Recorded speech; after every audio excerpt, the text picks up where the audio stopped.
Tonight's episode of the Tuesday Night Cigar Club is brought to you by Drew Estate. Come experience the rebirth of cigars at www.drewestate.com and download the free Drew Diplomat smartphone app today to discover nearby retailers, RSVP to special events, redeem points to win exclusive Drew Estate merchandise, and much, much more.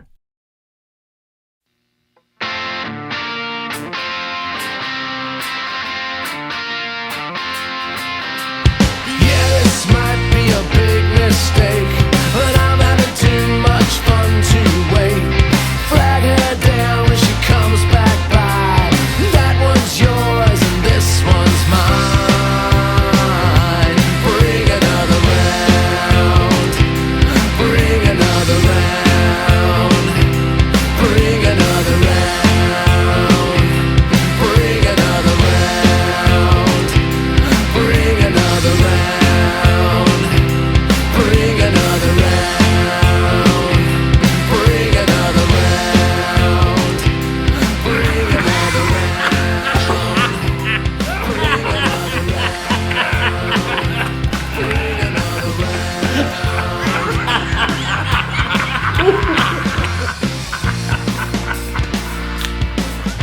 Here's the suckers. Good evening, brothers and sisters of the Leaf. Coming to you live once again from, well, all over the fucking place. It's the Tuesday Night Cigar Club.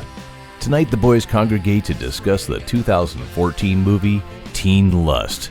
Oh boy, look, they swear it's a comedy, folks, so don't get your panties in a wad yet. Really, I was told it is not a porno, and if you don't believe me, just head over to the internet where you'll see that the film poster features the title Teen Lust printed as a tattooed tramp stamp over a girl's butt as she seductively undoes her bra. Wait a goddamn minute. Did you guys do a porno and now you're trying to get me to cover for your outlandishly inappropriate, incredibly horny shenanigans once again?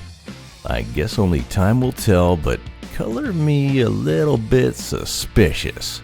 Anywho, they'll also be smoking the sexy Wunderlust cigar from RoMa Craft Tobac, paired with a shameful amount of mouth-watering craft beers.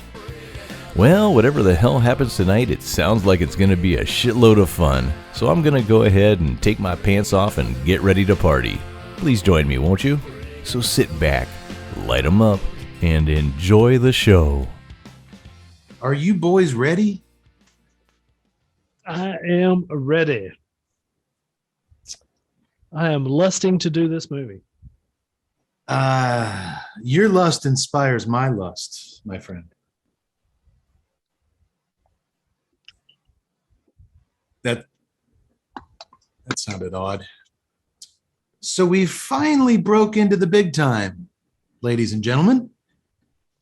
Last week, it came to Tut and I's attention that Russian hackers attempted multiple times to access the Tuesday Night Cigar Club website. First, they tried to impersonate Tut. Then they tried to access the site pretending to be me. Good luck with that. And these weren't country bumpkin Russian hackers from out in the sticks. Get this, yaks. They had fucking Moscow IP addresses. These are big city hackers, or more than likely, am I right, Tut? KGB spies? Da. Impressed, Yak Boy? Very.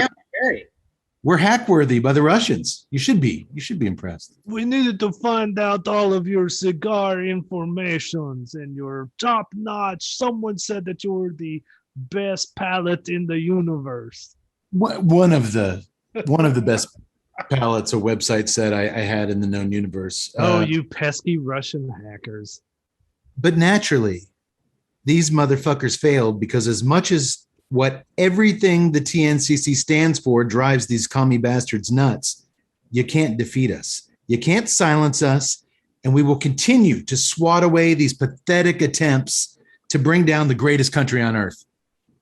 And no, I'm not talking about Canada. I'm talking about United States, us. USA, baby. USA. They tried manipulating our elections and failed. And when they didn't get that the way they wanted, they went after the next logical target, America's most successful cigar, beer, and film pairing podcast. So eat shit, motherfuckers. How do you say that in Russian? I think they can, understand English pretty good. So Oh, they're okay. spies after all. That's true. They are spies. We are just normal American guys, just like you. We'll take the light that is Miller. Never heard it said like that before. Why are our Russian spies turning into Aykroyd and Martin from wild and crazy guys? Hey, Tut, Yeah. what does a Russian bride get on her wedding day from her husband that's long and hard? A new last name. Ooh. Hey, they messed with us first. What'd you say, Ad Boy? They're listening to us in earnest. Retaliation jokes. Well, hey, I can take it. You want to come find me? The name is the Doctor. You're smart. You can find where I'm at. Give me your best shot. Actually, the Doctor's not here tonight. I know he really wants to be. So it's just the three of us tonight. We can be would let loose to our own. Look at us. We can get crazy tonight without our Carry me. Our staunch. I can make it. Welcome everybody to the Tuesday Night Cigar Club, episode 143. 143. Don't worry, America. We got this shit under control. It's safe in our hands now. Oh, I just got a text message. America's over. America's not a thing anymore. We ruined it. Oh, okay. Well, that took 20 seconds. Yeah, I'm of the opinion that the Russians actually broke in and had free reign of our site, and they were like, fuck this. They're like, notes of leather and cedar. Bullshit. One can't taste food and tobacco.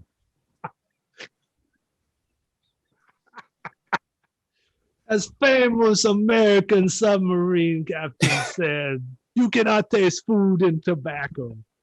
As famous submarine warrior Skid Martin once say, who possibly be entertained by this bullshit? Well, you are, if you're here listening to it. So thanks. And if you're not, I am. And welcome to all our new Russian fans out there. Welcome to the party. I like that Pussy Riot. That's a good band. You guys like Pussy Riot? I'm a big fan of Pussy Riot. Yeah. Yax, you like Pussy Riot, right? I do. Cool. I do indeed. Well, here's the deal, folks. Originally, we were scheduled to have Joe Grow, the marketing maestro, digital marketing maestro, best in the business from Drew Estate here tonight to tell us a little bit about the upcoming Drew Estate 25th birthday celebration here in Texas. They were going to do it at South Fork Ranch, where the show Dallas was filmed. It was going to be this huge party at the end of September. We were all going to it, looking forward to it. They were going to have Mixmaster Mike from the Beastie Boys there. Big Mike? There were a bunch of rappers, Paul Wall. It was just going to be an insane Drew Estate party. For fans like us, it was just kind of this ultimate event that we were just staring at our calendars. And then over the weekend, Drew Estate made the wise move to postpone it. Numbers, not only where they're located in Florida, are spiking, but thanks to unintelligent assholes here in Texas who won't get their shot, our numbers are spiking. Hospital beds are filling up, and Drew Estate did the only thing they could do to Protect their people, protect their fans. They postponed it. A lot of people weren't happy. Hey man, a lot of people aren't happy about anything these days. This is actually I'm not happy, but it's not directed at Drew Estate. They did the right thing. I'm not happy at all.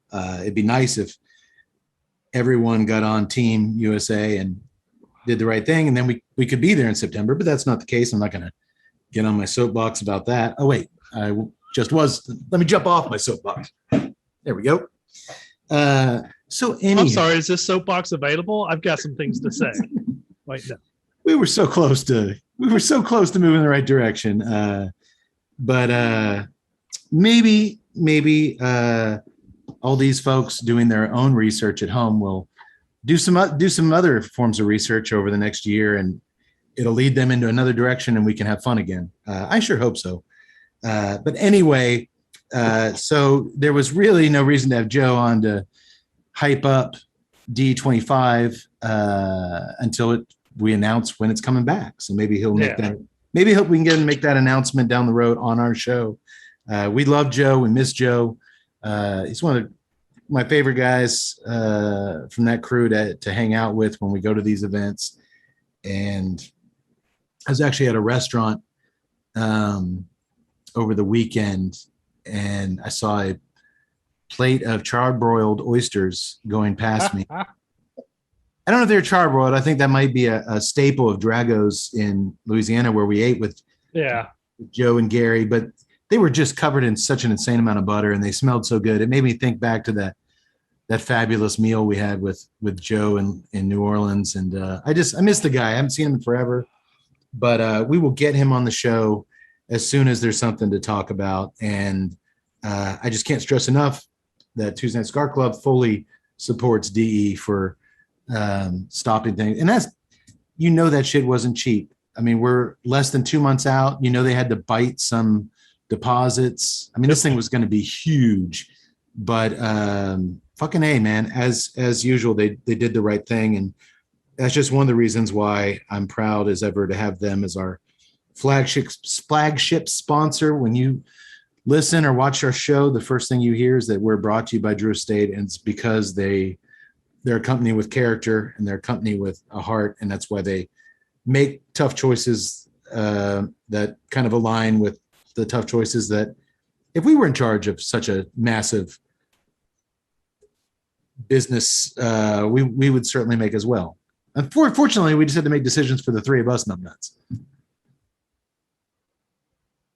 Okay, yeah, I would cancel it for the public, but Mixmaster, you're still come here. Go Tut's house. Yeah, we're having a party in my living room. Don't get me wrong. If we couldn't get the deposit back, sure, we'd bring Mixmaster Mike to your house. So anyway, good on you, Drew Estate. We'll see you down the road. I'm hoping they at least inform the Mixmaster. Otherwise, he's just going to show up to an empty field. Oh, maybe we should go. Maybe we should go out there just in case any of these rappers show up. I didn't get the memo. Are you guys with Drew Estate? Sort of. Hop in. You might want. That's why we got hacked, because they're still holding it, but they made us think that it's not. Yax, you might want to hold that night open, the main stage at O'Brien's Irish Pub in historic downtown Temple, Texas. We might be throwing Paul Wall up on stage.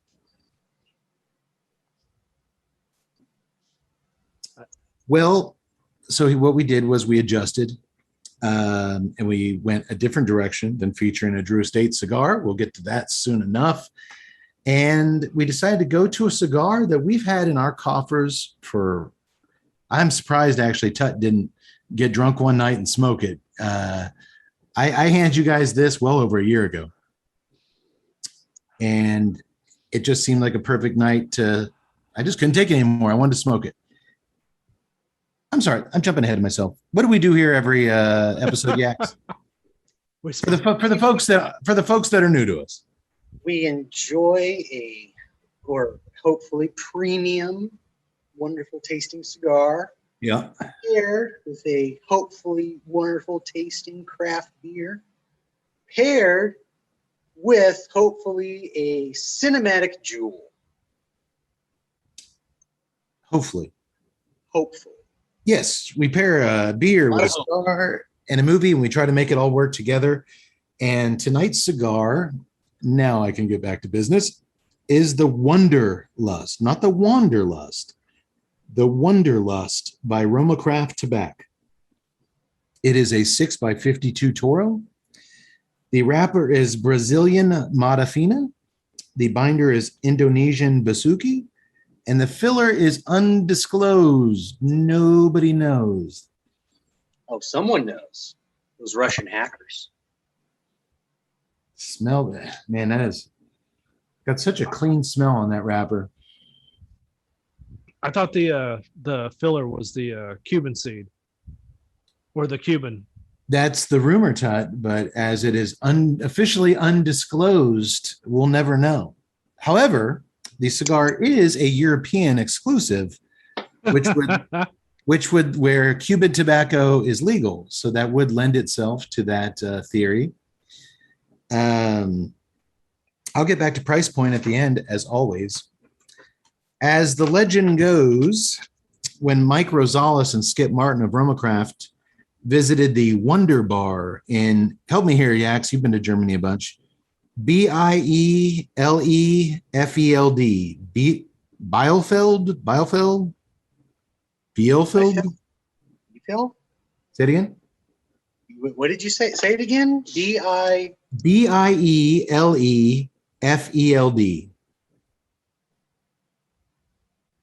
Bielefeld? Bielefeld? Bielefeld. All right, let me just say this. Bielefeld. When they went to the Wunder Bar in some place in Germany back in 2015, they came up with a name for this European exclusive release.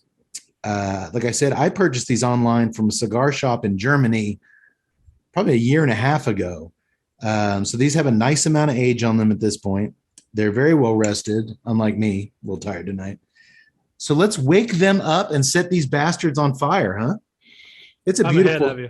It is a beautiful cigar. It's got a really nice oil to that Brazilian wrapper.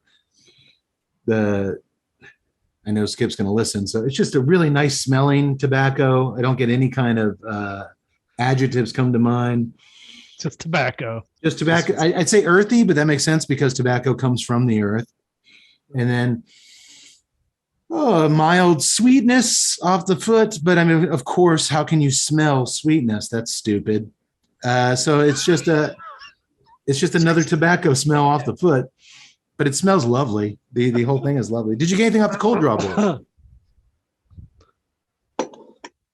I got a tobacco. It was a nice breathy tobacco going through there. All jokes aside, with Skip and his feelings towards cigar reviewers and our way of describing cigars, we've been over that before. It is what it is. I'm going to approach this like I do any cigar, with no apologies. Man, there's a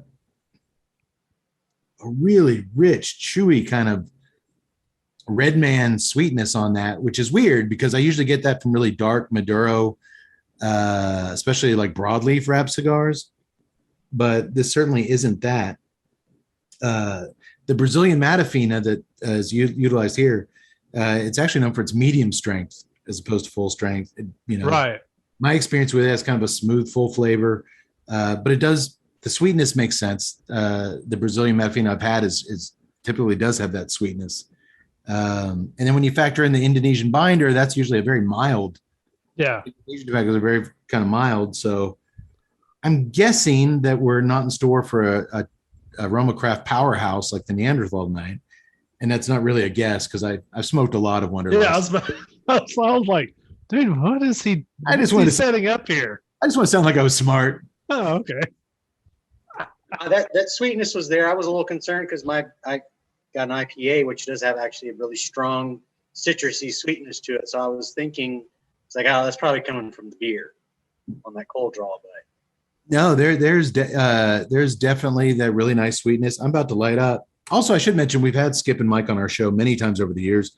We've met them. We've done the show at a lounge. We've done it at RoMa Craft headquarters a bunch of times. We partied with them at Yak Boys pub in downtown historic Temple, Texas, O'Brien's. I consider them friends, but lately one of my least favorite phrases I see as far as especially cigar podcasts, and I hear it a lot, is tonight we welcome back on the show. That back on the show, it's like there's nobody new you can talk to. Like you just regurgitating the same cigar people over and over again. So I decided to leave those guys alone this time around. Skip's in Nicaragua. Mike's here doing his thing. And like I said, I really don't want Skip and his PhD in tobaccoology telling me I'm fucking wrong about everything. He can tell me later. That's fine. You Love you, told me off air and does. I love you, Skip. But no, I'll be the judge of what's bullshit that comes out of my mouth tonight. And per the norm, I'm expecting quite a bit of it. Sure, there'll be plenty of it. But anyway, I'm just going to approach this like any cigar. I'm really excited to land on fire. So while I do that, well, first of all, Tut, first impressions. You already lit up. Oh, first impression, just a nice hit of spice right there on the light. Nothing too heavy. Sat back down. Yeah, I like it. I was getting like a little bit of tea there for the, not necessarily a big sweetness, but I guess you could kind of say sweet tea coming into the cold draw. But yeah, coming into it, it's not really sitting up in terms of strength wise. I think you're right. I think that Matafina kind of tamps it down a little bit. But yeah, it's just it's a beautiful smoke. It's one of my favorite cigars. So I'm just going to sit back and enjoy the hell out of this. Please do, Tut. Please do. You're right. It is by far not an overpowering spice on the retrohale. Just a little nice tingling of pepper up at the top that sticks around, but nothing that's making your eyes water or making you go for your beverage. I just think it's kind of interesting because there is a little bit of an earth element to it, but it's not heavy Nicaraguan earth. And but I mean there is that earth tone that's there, and I thought that was surprising because usually that's what I associate with Nicaraguan tobaccos. Well, it's an undisclosed filler, my friend. There certainly could be some Nicaraguan mixed in there with those mystery tobaccos. It is a very pleasant earthiness on the draw, and this is my favorite Vitola of the Wunderlust. The Toro speaks to me more than I've had the Gran Perfecto. I agree. I want to say I've had.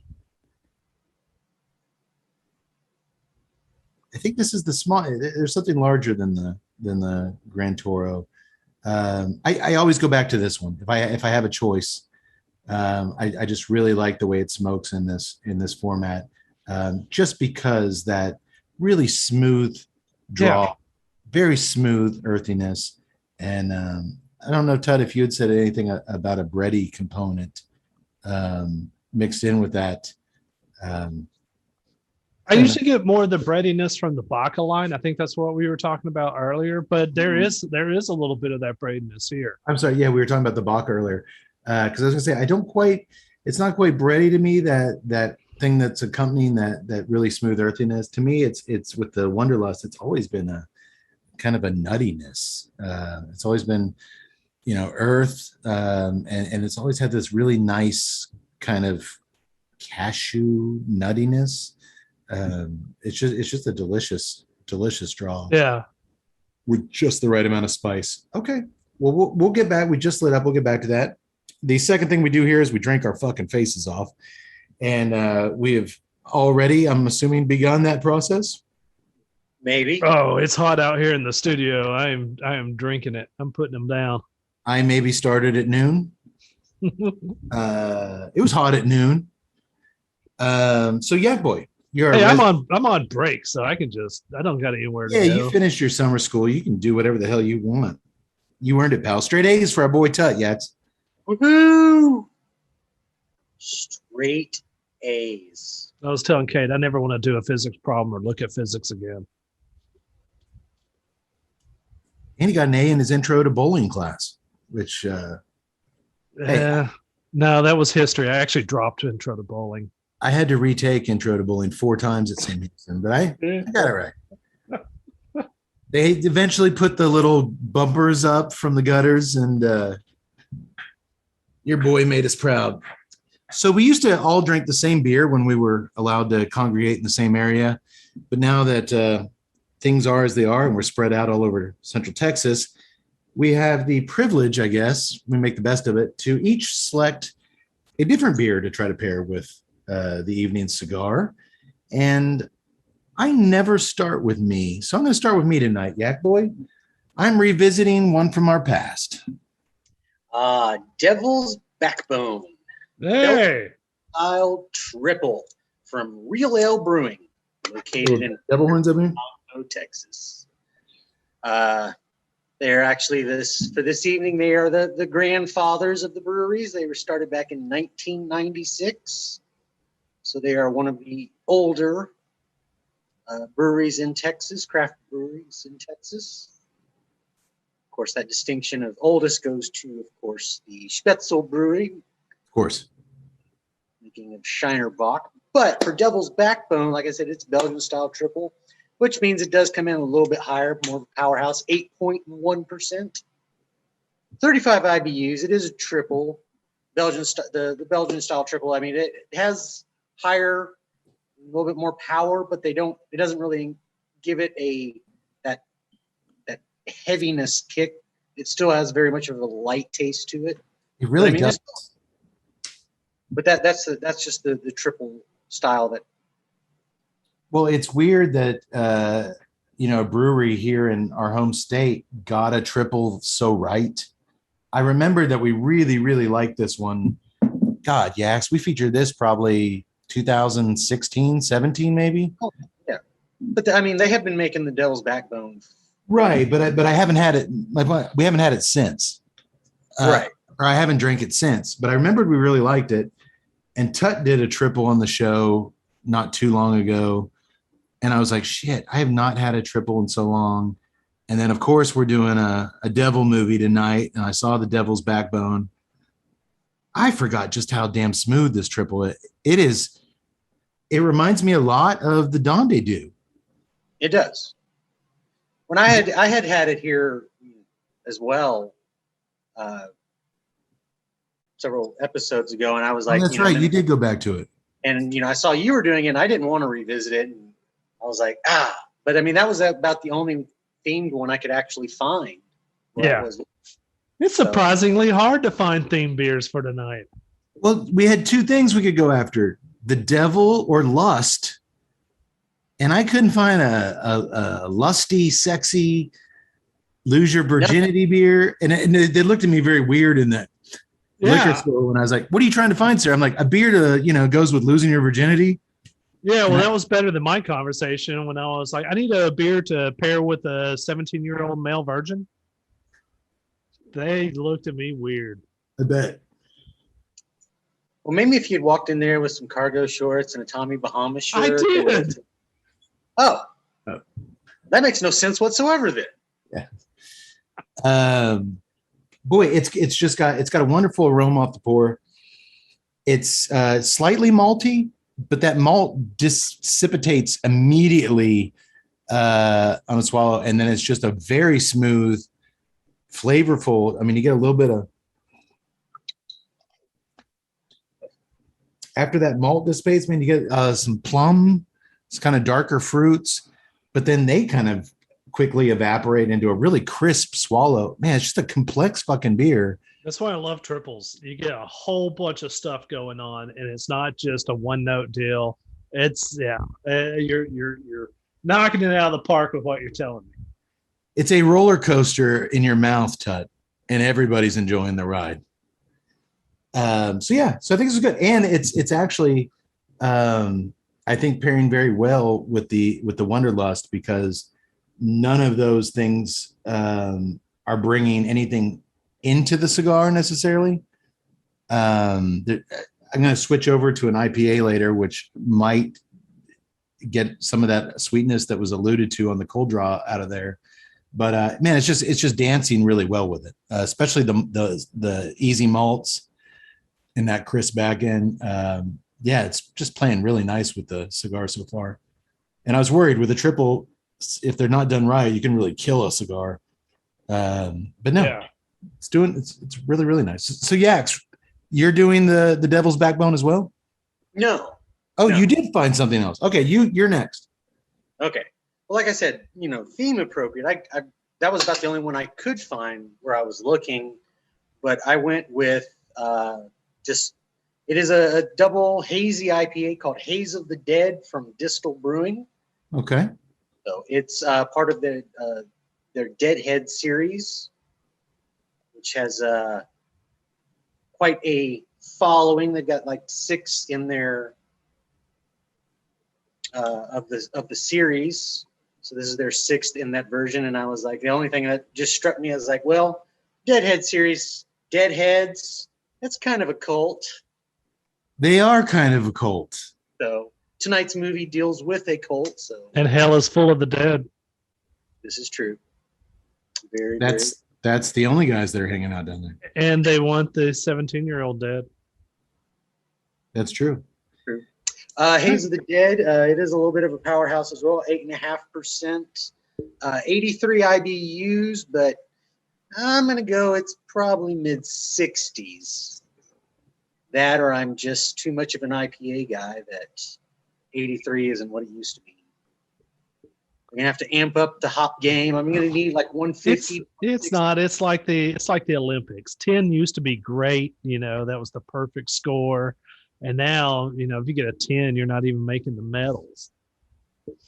Did you guys watch any of the Olympics? Oh yeah, absolutely. I'm a big fan of the Olympics. Hey, Yax, I actually did the Haze of the Dead. Was it the Haze of the Dead? It was way back on episode 122 when we did the Chuck Norris film Silent Rage. I did Haze of the Dead. See if you agree with my synopsis. It was the most ballsy beer of the night. You know what else is ballsy? Chuck Norris's balls. That's what. I'm reading my description. Yeah. And a character from that film kept coming back from the dead. Remember the psycho killer? So obviously it paired well. I said that although I was saddened by the huge influx of hazy IPAs on the market because I wasn't a fan, this puppy really sang to me. I like the citrusy aroma of papaya, cantaloupe, and orange, and the high IBUs really helped its cause. Just be sure to drink it ice cold, I recommended. Are you drinking it ice cold yet? I am drinking it ice cold. Are you getting the papaya? It's papaya-ish. Okay. I really liked it. I have no memory of it, obviously. So full of rage. I just thought it sounded really familiar. I think we've done a couple of those Grateful Dead line of beers on the show. I think so. Okay. I did the Driving That Haze here about 2 episodes ago. Okay. How's it pairing with the cigar? I'm sorry. Surprisingly, I thought, I always, the Wunderlust, take it for it being a little bit, stronger cigar.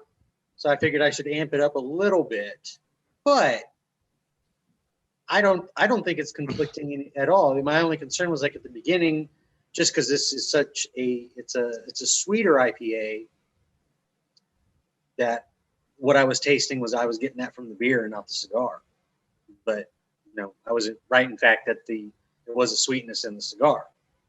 I am now getting, I don't know what's in the filler of this cigar, but I guarantee you there is some Nicaraguan, because I am getting that classic Nicaraguan mineral that I so associate with like the Joya de Nicaragua Gran Antano mixed. It's coming through the retrohale with that mixed in with that spice is that classic Nicaraguan mineral, which, hey, Skip, please tell me if I'm wrong, but it's such a unique characteristic of Nicaraguan tobacco, some Nicaraguan tobaccos, that I just light up when I get it. And just at about an inch in, look at that straight burn line. At about an inch in, it just started joining that spice through the nose and going along with that earth and kind of nuttiness on the draw. Shit, man, it's great. Yeah, and I think it's a little bit too prevalent to associate with the Modafina or the Indonesian tobaccos. So yeah, I'm going to back you on it. That mineral, I always feel confident saying, I'm not a tobacco expert, but are you an amateur tobacco researcher? Because apparently amateur researchers have a lot of pull. I am not. I'm just a guy who smokes a shitload of cigars I try to learn as best I can, and that, especially when Yak Boy and I were smoking pure leaves, and really getting to know Nicaraguan tobaccos really well when we were down there. That mineral is just the two cigars I first fell in love with when I started really heavily smoking premium cigars, 10, 11 years ago, was the Hoya de Nicaragua Gran Antonio, and soon after that, the Undercrown, which really the League of Nine, but I could afford the Undercrowns. And I just kind of went from there. But that mineral in that Hoya de Nicaragua, I've chased it ever since. And when I do get it, and I get it in a lot of Nicaraguan blends, it's just one of my favorite components, one of my favorite notes. And I love that it popped up here. All right. One man remains. We have the Haze of the Dead, which sounds very spooky. We got a lot of Satan stuff in tonight's movie. We've got the Devil's Backbone, which is ironic because the head of the Satanic Church in tonight's movie looks like he has no backbone. It's very hunched over. So yeah, some kind of sclerosis going on. What is Tut drinking tonight, yet? Hey, can I? Because I got inspired when you said you mentioned something to Yax. Can I do a little intro and then turn it over to Yax to tell us about? Oh, I've been begging you for 6 years to get some initiative and do something. Yes. If you come on down to Texas, you can find your little place around an hour outside of Austin, an hour outside of Houston, and 45 minutes out of College Station. You got Longhorns, you got Aggies, and you got Cougars. Of course, we're talking about good time and brewing in Brittle, Texas. Yax, tell us about what's brewed there. Raise a Little Hellas Lager. Brazos Valley Brewing. You just did they pay you for that? No. They might. Why do I see dollars behind you? What's going on here? I want to. Are you that big a fan of this brewery that you cooked up a little commercial for them? No, you mentioned something and all of it just instantly. I don't even remember what you said, but it just instantly sparked a Guy Fieri on me, and I was just like, "Oh, I can't be Guy, so I'll do my thing." Oh, that was your Guy Fieri. No, it's not my Guy Fieri. I was just being an energetic food host, passing it on. Okay. I'm not trying to be Fieri at all. Oh, But I'm inspired by Fieri. Now Some people are all like, "Oh, it's Bourdain or nothing." I'm a Fieri guy. I like Fieri. well, Yax, this is nothing new to us. Tut tries something new, and we're both confused. Are we gonna see I'm an hour south of Austin, Texas. We're gonna see Tut in the Camaro with Fieri riding in the intro of the show now? Is that what's going Ponytail waving in the breeze. Oh, just Hey. two people who love food. Well, And Matt Booth with his sparkled dildo in the back. dude, I'd watch that show if it was the only thing on. I've seen this Family Guy 100 times. There's Tut and Matt Booth and a dildo. I'll give this 10 seconds. You only get 10 though. Deliver. Yak Boy, tell us about. I love the name. Great job picking out something for the spirit of tonight. Tell us something about this beer, Yak Boy. It is a Munich style Helles lager, a light lager, 5.2%, 14 IBUs, of course, being just a light lager, very low on the IBUs. But the Brazos Valley Brewing, BVB as they go by, started back in 2013 and been rocking it out since then. Of course, the Helles style, I mean, it is, Munich style, it's German. So to emulate a German lager, everyone says it's an easy recipe, but it's very hard to actually accomplish. So if he's I would think that they are in the spirit of things. I have not had many pure German beers from Germany, other than your normal Spattens and things like that. So I don't have a great German or Germanic baseline to put with it, but I think that they've got the spirit of it. Those little funk when you first start going at it. It's almost kind of getting into a Marzahn territory, but it's a little bit. I almost insulted the beer by thinking it was Marzahn watered down, but that's kind of what Helles kind of is to me. But we are approaching October, so let's warm up with a little Helles. Do you like it? Chanel. Yes, actually, I do. It's I would like for it to be a little bit more flavor forward, but for right now in August, I'm cool with it. Let's keep the temperatures down. Absolutely. Okay. Well, 3 very different beers. And I actually got a different one to transition to in a little bit.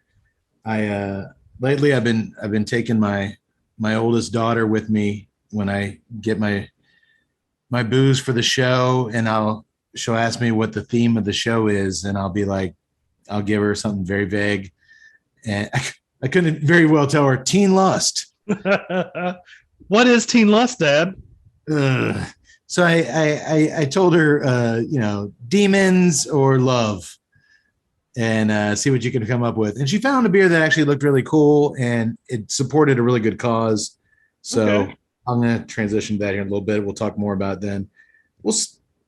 Real quick. I am about, I don't know, still in the first third, actually. It's a somewhat slow smoking cigar. Maybe I'm just talking a lot and Tut's smoking really fast. Because I'm enjoying the fuck out of it, and I am not following Sifu Blanco and slowing down and enjoying the cigar. I am just like a total ugly American, just consuming the fuck out of it. My impression at this point is consistent with my previous experiences smoking the Wunderlust. Incredibly smooth. Like I said, that spice and mineral combination on the retrohale mixed with the really far from strong, the medium earthy tobaccos mixed with some nuttiness, and it's just such a smooth smoke. Probably the smoothest smoke for me in the entire RoMa Craft catalog. Oh, hands down By far. And I should say that, saying that my favorite RoMa Craft cigars, hands down, is anything in the Neanderthal line. I'm a Neanderthal whore.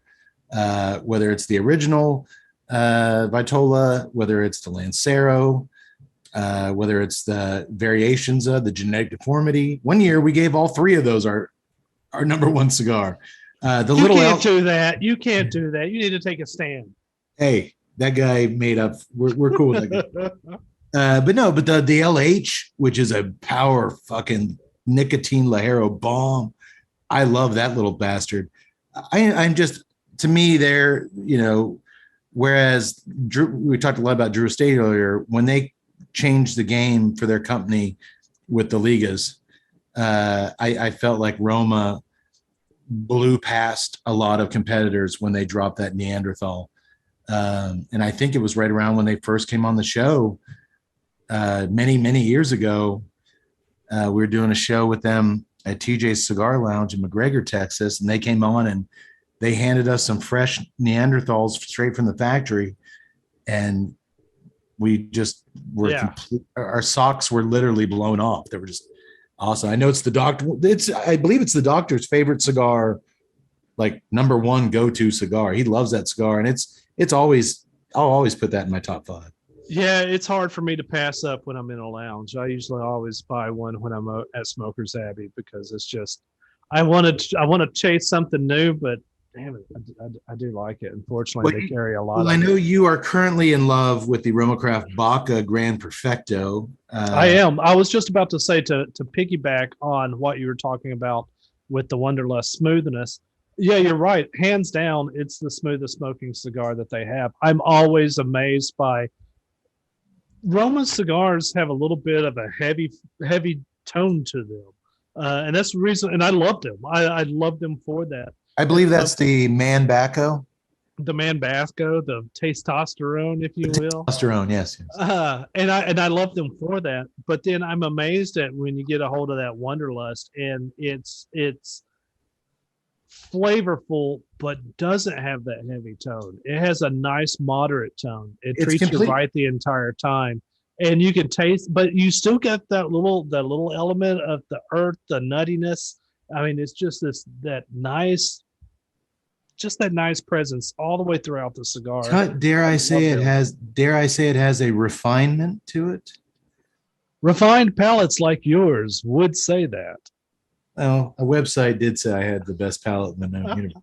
By the way, that website I don't think exists anymore, but it was Russian hackers. Russian hackers took it down. But you're right. I am a fan of the what is it? Cameroon off of the Baca. And it's weird because only in the Grand Perfecto Vitola. It's kind of like what you were talking about with the Toro and the Wunderlust. Yeah. I'm good with the Grand Perfecto in the Baca. I like the other Bacas. They're okay, but the Grand Toro just says, "Hey, Tut, you and me, we're gonna have a great time." Hey, that beautiful Grand Perfecto of the Wunderlust, that when you guys went to Weasel Fest and got those Grand Perfectos, that Wunderlust Grand Perfecto is a gorgeously presented cigar. Just aesthetically in your hand, it is gorgeous. But I've smoked one, and I still absolutely prefer this Toro. And I want to also say real quick, there is a creamy, smooth RoMa cigar that I don't think gets enough love, and that's the Intemperance EC Goodness. It's a box press Connecticut. You don't see it kind of get any kind of accolades, and it is a beautiful morning cigar with coffee. The EC Goodness it's super smooth, super creamy, and all right, well, we're giving these guys enough love for now. Oh wait, I want to give love for one more, and that's the here we go. The Candela that they put out. I love that little bastard too. Oh, that's true. The Fomorian, or not the Fomorian. I'm sorry. What's it called, Tut? Shit, don't get me lying. I was hoping. Oh, is it? I think it is the Fomorian. I think so. Yeah. I was thinking that was the big old 9-inch one. That's the femur. That's the femur. Yeah, the Fomorian is their Candela, and you're right. All I know is that every time I see it in the cigar in the lounge, I buy the crap out of it right away. In fact, when they had it there at Smokers, and it was only in there for like 2 days. Smokers Abbey, and also I just happened to walk in at the right time, right place, and Ian was like, "Hey, Tut, look right there. I'll take all of them." They know what they're doing with Candela. All right, fine. I'll give them one more shout out. They're Black Irish, which is Cro-Magnon with a barber pole with a Candela. It's so fucking good. That actually, after the Neanderthals, is my second favorite. Well, if I could get a box of Black Irish, that'd be my favorite, actually. I love that cigar. Welcome to the Tuesday Night RoMa Craft Show, brought to you by Matt Cade, Cody Lisker, and Jason Bell. Which sucks because we're sucking these guys off so much, and I know I'm going to get shit for the part of the show where we talk about these flavors. That's okay. No relationship is perfect. Oh, you got sweetness there, right, asshole? No relationship. Well, at least at the end of the show, we'll say, everything we tasted, it was all lies. Always, all it was just tobacco. Just good tobacco. Tobacco. Well, hey, tobacco. Speaking of cigars, y'all know who makes some really flavorful, good ones? Our friends over at Drew Estate. You nailed it, Tut. And one of their most flavorful offerings in their vast portfolio is the Herrera Esteli Miami. Crafted by Level 9 Cuban rollers at the famed El Titan de Bronze on Calle Ocho, the Herrera Esteli Miami line is expertly rolled with a lavish. Yeah, buddy. Is it? It's the doctor. When he's here, it screws me up. He intimidates you. No, don't go that far. Vocabularistically. I just feel really weird around him, and I want to impress him. I guess that is intimidating. Okay. Ecuadorian Habano Oscuro wrapper over a rich Ecuadorian Sumatran binder with select fillers from the Dominican Republic and Nicaragua. The new look of Herrera Steli Miami features rich black and gold packaging and is available in 5 sizes. This tasty cigar is now available at Drew Diplomat retailers everywhere. I think we recently rated a 91 on the show. Well deserved. If you like a beautiful cedar profile on an expertly constructed cigar with just the right amount of pepper on the nose, but if cedar is your jam, get your ass online or to your local brick and mortar and get you some right now. And it is my jam. Cedar and with pepper on the nose. You're talking some of my favorite notes. Good cigar. It's a really good cigar. I'd also like to take a moment to talk about something very cool, Cigar World. Cigar World is an online site for cigar smokers. There you can get cigar news, reviews, and a whole lot more. Also on the site is a cigar research panel called the Testing Lab. I think that's actually why the doctor isn't here tonight. I think he's involved in some deep testing lab research, and he couldn't break free. Very deep. You can sign up to give your input on new cigars by taking surveys and testing cigars. Check it out at cigarworld.com/testing lab. You know, Our it was boy cool. Joe Grow just posted a picture of this beautiful underground cigar resting on a Mandalorian mug. Oh, it's a tiki mug. He does all the tiki mugs. I am not a big tiki mug fan, but it's a gorgeous pick. I'm sure he's very sad because he's not here tonight and he's drinking his sorrows away. Sorry, Joe. Yeah, he's apparently drinking his ass off. We'll get you back on here as soon as humanly possible. Well, there you go. And I get this. I actually went to cigarworld.com. I have certain feelings about memories of tobaccos, and every once in a while I kind of want to take a proactive step. And like, am I remembering this right? Am I remembering that Brazilian tobacco falls more in line on medium strength and some sweetness, or am I confusing that? Because I drink so much, I get really confused. Yeah. And I forget stuff. So I actually went to Cigar World, and they have a kind of tobacco tutorial, which gives you some very general ideas of different regions and what those tobaccos do. And according to Cigar World, I had it right. They reaffirmed my. So if I wanted to brush up on do my amateur research on the difference between Brazilian Modafina and Brasilia Amaparica. The A one. Yeah, the one that's in the was that the Amazon basin? Yeah, the CAO Amazon basin, and they'll tell me that stuff. Apacaripa, Aparaca. First of all, will they tell me how to pronounce it? No, they did not have phonetic spellings. But I can get those for you if you give me a little bit of time. Okay. I know people. I might have to go check them out, man. But yeah, it's a really informative site. So head over to Cigar World, head over to your local shop, buy some Herrera Steli Miamis, and I think you'll be happy. I think you'll thank us for it. How about that? Tonight's film, the third component of what we do here, and we do so well, according to that website that doesn't exist anymore. Lust. Oh, no, I'm sorry. It was Lust in the Dust. I failed to change it in my notes. This is interesting. We did a last minute curveball here. Tonight's film is 2014's Teen Lust. So my wife was like, "So what are y'all watching this week?" And I was like, "Teen Lust." And she just looked at me and goes, "Damn it, Cade." And I was like, he swears it's a legit movie. He swears it's not softcore. Hey, all you gotta do is say the magic words that I said to my wife, because if you say these words, no matter what movie you're doing, you could be like anally probed virgins, and she's like, "Oh, damn it, Kate." And you're like, "It stars the main dude from Princess Bride," and they're like, "Oh." No, I said that, and she was like, "Mm-hmm." Oh, Wesley from yeah, it stars Wesley from Princess Bride. Oh, I love him. Yeah, you do. What does he do in this movie? He's the leader of a satanic cult. Oh, that's so cute. He legitimizes whatever you say next. We're doing Gangbang Bitches 17. Oh, God, Cade. starring the guy from Princess Bride. Oh, The Dread Pirates Roberts himself. no, it's Teen Lust. And yes, it is the most curious choice for a mainstream movie title ever. And I kind of dig it for that. Which explains a lot like why I never heard of this movie before. It's hard. And the poster is this teenage girl's back with Teen Lust as a tramp stamp over her butt crack.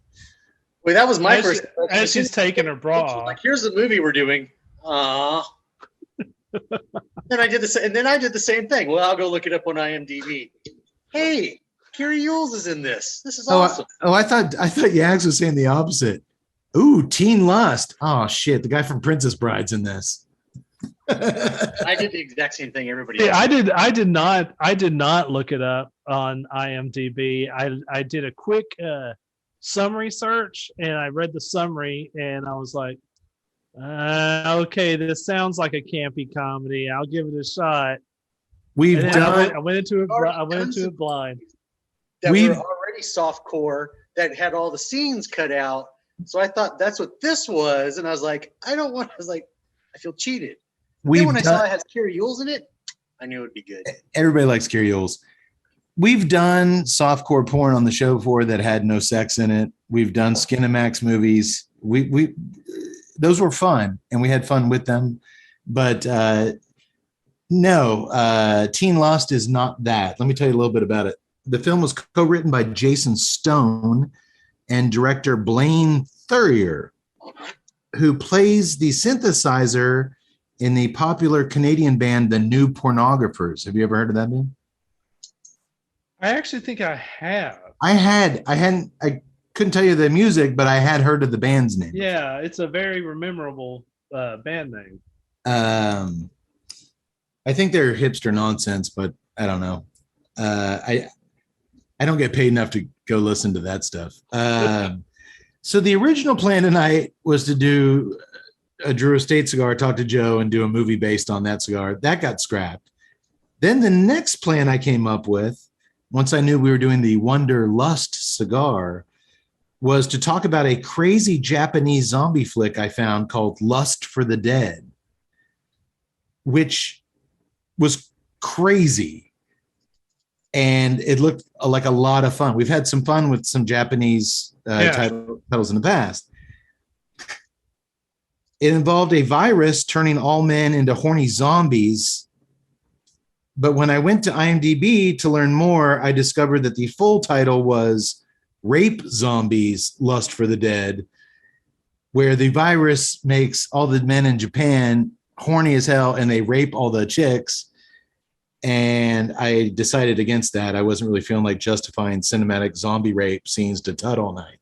Well, the funny thing is that in my head, I was like, you know what? If there's ever a way that Cade can get all of his stuff under the Tut radar, do it as a Japanese movie. Because, think back to Wild Zero. That had some crazy ass themes in it. And I'm totally fine with it. As long as it's wrapped in a Japanese movie, I'm okay. But then I thought I could get away with it, but there was one scene where the Japanese girls, who are of course all in little schoolgirl outfits, where they managed to wrangle some of the horny male zombies and tie them up to trees, and they just take target practice shooting their dicks off. And I was like, I don't know, even Tut might give me some shit about this. So there I shifted, and I chose the hilarious 1984 Western Lust in the Dust, which again sounds like another Skinamax movie that I would have picked. But it starred legendary drag queen Divine from the John Waters Pink Flamingos and his classic movies, 50s teen heartthrob Tab Hunter, Batman's original Joker himself, Cesar Romero, was in it as a Mexican priest. And it had a little person, Bandito, on a horse. I actually looked this one up and I was like, all right, I'll give this a go. That show would have been fucking awesome. And we were this close yesterday. That's where I was. And I sent you that movie. I was about to rent it as soon as I got home. But then I stumbled across this flick called Teen Lust and pulled a last minute audible. Seriously, do you guys know how hard it was for me to pass on a Western with a little person outlaw on a horse? Oh, we would have had fun. We would have had so much fun with that. Did y'all see in the news recently that there was a little person inmate, I think it was Illinois, who tied a bunch of bed sheets together, old school style, and escaped out of his cell window, climbed down to freedom? No comment. He was a little condescending. No comment. No comment. So No did comment. I make the right call going to Teen Lust tonight? Only the next 2 hours will tell, boys. Only the next 2 hours will tell. Yagboy, do you need a medic? Was that joke so funny that you're having trouble breathing? Yes, that's exactly what it is. My esophagus just seized up from all the laughter, and my heart stopped. A little condescending. Let's get into this movie then and see if I made the right call. Satan, the devil, Lucifer, Prince of Darkness, Yanloang, Belial, Abaddon, Beelzebub. Our movie starts off with our teenage hero, Neil, walking through the hallways of his high school, reciting the many names for Satan in his head as he ogles all the cute girls and some smoking hot teachers as they pass by his locker. Neil is a dork by every definition of the word. Super dorky haircut, dresses like a dork. He's got zero social life, and his best friend Matt is a giant dork as well, but he'd be the last one to admit it, as he's the rare dork who's full of self-confidence, not that it gets him anywhere with the ladies. Think Ducky, but way less creepy. That's his best friend, Matt. Huh. Did y'all recognize the actor playing Matt? No, I didn't. I didn't know his name, but I recognized him. He played Junie, the little son in the original Spy Kids movies. Yes. Yeah, I didn't see that. Way back when. And we actually featured him here on the show. He was one of the activists that got eaten alive in the Green Inferno. Oh, yeah. Yep. The Amazon cannibals that ate the Greenpeace kids. I just remember an airplane propeller chopping some person in half, and then the dude jacking off in the cage. That's what I remember from that. You just described like 50 movies we've done. Well, that's good because I liked him here. And he was good in Green Inferno too, but he's really good here. I thought immediately, and it only grew through the end of the film, that these two actors really played off each other well. I believe their friendship from the get-go, and really, this movie is going to be sunk early on if they didn't. Do you guys agree? I dug these guys and totally bought into them as best friends. Yes. I did too. There's only one part in the movie to where I thought it went a little off the rails with the chemistry between the guys. But in terms of, did I believe that they were friends? Yes. Do I believe that they liked each other? Yes. Do I believe? And that, but I wanted to root for these guys immediately. Tut, bring it up when those moments come up if I skip over them, because you're right. There's some moments where it's almost like the screenwriter wanted to create conflict with these two that wouldn't really be there with high school friends. Absolutely. But there's a lot of forced shit in this movie that doesn't. I chalked it up to one, the screen, and it's hard to put it on the screenwriter. You're working in a short time frame. You got to try to fit all this stuff in there. So I'm not going to get on him too hard for this because they hit it more than they missed it. Yeah, and like a good cigar, you try to make it complex when sometimes a little less is maybe more. Don't.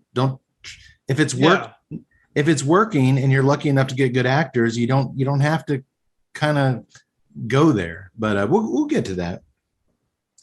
So for once, Neil's dork-centric talents pay off for him, as Matt talks the super popular girl Cheryl into letting Neil do one of his magic tricks for her in the school hallway. When she picks a card from Neil's deck and he tears it up, only to have it magically appear in her bra a moment later. The hot chick is impressed and kind of turned on. She's actually so taken with Neil and his magic skills, she invites him to a party that she's throwing at her house next weekend. But Neil says he has a church thing to go to that night, unfortunately. That actually, Neil. She's hot. That actually hurt to watch. And his friend Matt's like visibly hurt too, because he could have tagged along. Matt, right away, we've got teenage angst and we've got a party about to happen. Yes, we do. I'm on board. The ingredients are here, buddy. Matt accuses Neil of having a severe case of vagophobia. I wish the doctor were here tonight if we could find out if that's a real thing. Have you guys ever heard of vagophobia? No, I was never inflicted with such disease. Tuttle, if you have some doctor glasses nearby, if you could just say, my God, the fear of vaginas is going to be so immense. I just never heard of a thing. I mean, unless you bat for the other team. Yeah, no, I've never heard of vagophobia. But the truth is, Neil has taken an oath to his parents that he would avoid all sexual contact. And that includes going to awesome parties and banging awesome girls like Cheryl. Oh, yeah, get this, boys. The actress playing Cheryl, speaking of performers we've featured on the show before, you recognize her? No? Say as I have. Okay. Her name is Amy Groening, and she was one of the leads in a film we did here on the show many moons ago that we still can't speak of to this day without upsetting Tut to the point of tears. Remember Father's Day? Oh! When the hero of the film, the eye patch wearing Ahab, decided to bang his hot sister. And while banging her doggy style, she transformed into the fuck manicus. That's this chick. She signed on for Father's Day. We've seen her naked in both female and sweaty, obese demon form. Okay. That is the sign we've been doing the show too long. It's just an incestuous cast that we've developed. It is very incestuous, our filmography here. Anywho, now that you've washed away the thoughts of her getting banged doggy style, turning into the fuck manicus demon, when Cheryl's wrestling team right now. I wish I could hand you boys one of these devil's backbones through the Zoom screen. Chug this, it'll make everything better. Well, Cheryl's wrestling team superstar boyfriend, Kent, gets wind that Neil was messing with his girl's bra because he had to put that card in there. There's no such thing as magic. He starts marching through the halls looking for revenge, and this prompts Neil to dart into the janitor's closet, where he accidentally leans on a giant liquid soap dispenser, which squirts out a heaping load of white goo all over his crotch. And of course, when the jocks push their way past his buddy Matt into the closet, they find Neil furiously rubbing his goo-covered pants. Hey, everyone! Neil's jerking off in the closet, Kent yells, and everyone starts laughing at our hero. Ouch. Neil's fellow dorky but really cute friend, Denise, shoves the wrestlers away from the door and closes it behind her. Just let him finish. I do like that. Dude, that's a friend. That's a friend. I love that she like just assumed that he was jerking. Let's just let him finish. The day isn't starting off on a really good note, is it yet? No, not really. Poor Neil. But I feel for Neil. High school, the awkwardness. Best friend is named Matt. It's just terrible. Wait, Cody, did you do card tricks? not. Okay. Just wanted to check. He made beers disappear very quickly. And you were never awkward, my friend. You were always fairly popular with the both sexes. I guess.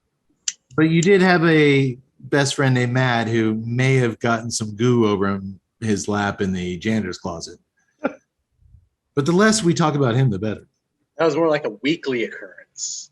Again, the less we go into our own personal story. I don't think There's so many people named Matt. Who could keep up with it all? I don't think our viewers and listeners want to hear about our personal backstories.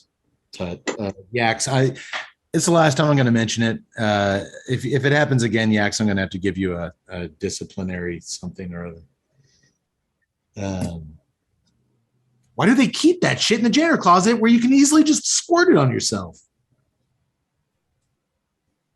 That weekend, Neil and Matt show up bright and early at the Church of Satan, where they don their black robes and settle in the congregation with seemingly half the town, including their parents. The church is led by a priest named Sheldon, an eccentric, hunched-over man with stringy, long black hair, black ornate rings on all of his fingers. Yes. Accompanied by his high priestess wife, Mary, at his side, and Tut, Yes. who is playing the head of the Church of Satan, Sheldon. Oh, you might have recognized him as Robin Loxley from Men in Tights. Or you might have recognized him as the jewel thief Devereaux from the TV show Psych. Or more than likely, you recognize him as the dread pirate Roberts himself, Wesley, from The Princess Bride. Carrie fucking Yule. And is that how you say his name? Ills? That's how I say it because, yes, I pronounce it like Eules. But I don't know if that's how you pronounce it. I think it's Ill. Eules. Let me get that. Let me get that a weird lopsided lip thing he had going through this movie. Eules. I'm not sure. I know is he kills this thing. Oh, and by the way, his hot wife, you might recognize her as Pam from True Blood. When I showed my wife her picture, and I'm like, "You're never going to guess who plays Carrie Ill's wife in this," and she's like, "Oh, from True Blood." It's not where I recognized her from. I recognized her voice, not her face. I'm like, where do I know that voice? For you Seinfeld fans out there, in the Bizarro World episode of Seinfeld, she played Jillian Manhands. She was Manhands, where she ripped open the lobster tail with her hands, opened up the Budweiser with her hands. She's Manhands. But my God, is she smoking in this? Indeed. She has aged well. You ought to go back and see True Blood. I actually watched the first probably 2 seasons of True Blood. I enjoyed it. That was the one with that was the 2 seasons with the most sex. Yes, that's maybe why I enjoyed it. And it's so hard for me to get into goofy vampires and werewolves and all that kind of nonsense. But that I am a Anna Paquin having sex fan, so that's cool. Maybe I need to revisit that series tonight after we shut down our Zoom session. The church cathedral is filled with pentagrams, mounted ram heads on the wall, skulls scattered everywhere, upside down crosses. And the teenagers, Matt and Neil, moan about how boring it all is, just like any teens would do stuck in church on a Sunday morning listening to a sermon. It's all played totally normal. While Sheldon is certainly played out mostly for laughs. Oh, God, and done so damn well. This is just what the majority of this small town does instead of following Christianity or some other path. They're not Muslims. They're not Jewish. This little town in Canada happens to have a huge Church of Satan following. I think that's one of the interesting little... I don't know if it was not. I'm gonna credit the writers and say, yeah, it was intentional. Is that this could have easily been, Lutheran as we see later, or the Southern Baptist, or the Methodists, or Muslims, or any of the other mainstream religions. But no, it happens to be the Church of Satan, and it's interesting that the zealotry that they tie into the other accepted religions. I'm going to get to that in a minute. I do have one actual real world Church of Satan story, if this would be a good time. Hold it. I'll let you know. Okay. It's coming up. So these folks believe that Satan is salvation, that God is the great deceiver, and that soon the world will be theirs by performing the celebration of Astaroth, in which young brother Neil will give himself completely to their Lord to foil the accursed forces of heaven. Hail Satan. Hell Satin. Hail Satan. The boy, Unbeknownst to poor Neil, by the way. unbeknownst to poor Neil. Well, no, they talk about him every ceremony that he's a big part of this. The boys then watch as Sheldon sacrifices a baby goat on the altar with a sacred dagger. In nomine Satanas. But It was like an epic LARP with Carrie Ewells as the main actor. But it's not shocking to them. They don't look away in fear. It's their normal. After the service, as the goat blood is being mopped up, Sheldon's wife, Mary, reminds everyone leaving the church that they're having a bake sale to raise money for the Church of Satan's bowling team this coming Wednesday. And she also gives Neil a shout out for how hard he's been preparing for next week's celebration of Astaroth. Everyone applauds as Neil rolls his eyes, and then he's quickly scolded by his father for talking with Matt during the service. You think that's funny? You think it's funny embarrassing your family in the middle of a service? Satanic Dad was a who, wasn't he? Yes, he was. I loved about it. It was just like, it was so typical. Like, we just slaughtered a goat for the Lord. Say, would you talk to the servant? Shh, be quiet. Pay attention. You think it's real funny, huh? It was basically like every Christian dad in these movies. Yeah. But just for Satan. By the way, am I the only one who wanted the bowling team to be named the Unholy Rollers? Oh, that would be good. Because all the Christian names are the Holy Rollers. Yeah, no, that would be. I go with that. Okay. I dug Satanic Dad. He's not drunk dad status, but he's pretty fun. He's still a character in his own right, and he goes for it. I like it. He's a hoot. He's like the super uber Christian goober dad in every 80s teen movie, like John Lithgow in Footloose, who's like against dancing and just worships at the foot of the Baptist preacher. Only this guy worships the Prince of Darkness and lives to impress Sheldon. And lives to impress Carrie fucking Ewells. Yeah, it's at this point, it's really kind of hilarious and interesting, and I haven't seen this before. No, I was totally on board. As soon as I saw this, I was like, "Holy crap, man! They're delivering funnies. I'm laughing. It's a good ride." And honestly, Tut, when you came by my gym yesterday to pick up some cigars and deliver some cigars, I told you, I was like, "Have you watched Lust in the Dust, that Western yet?" And you're like, "No." And I'm like, "Thank God," because I was on the bike at my gym and I was at this point. Yeah. In it, and I knew at this point we got to do this movie. This is going to be a better show, or at least a show that I want to do this week. It's going to be fun. Yeah, I mean, I'd still like to go back and visit the Divine Comedy, but this is the Divine Comedy. Tut, I have not forgot your Church of Satan story, so I promise. Yeah. It's fine. I'll forget it, and it'll be good. Well, you'd think with all his fellow satanic churchgoers and his parents constantly hyping up this big celebration, that Neil, who he's been told is an essential part of it, maybe as a modern teenager, he would have Googled it at some point. The celebration of Astaroth, yeah, to see what the hell it was. But no, he doesn't. Well, I would just like to say, like, every sexually frustrated churchgoer growing up in East Texas, when you have that amount of hot parishioners, you don't really think about the details. You're just trying to score in the hotties. Well, he's been sworn to not explore those hotties. And I would just think, different from you in the 90s, he has the internet. He's never been curious, like, all right, I got to see what this Astaroth is. Especially if every week they're like, "Oh, you're going to play a big role in this.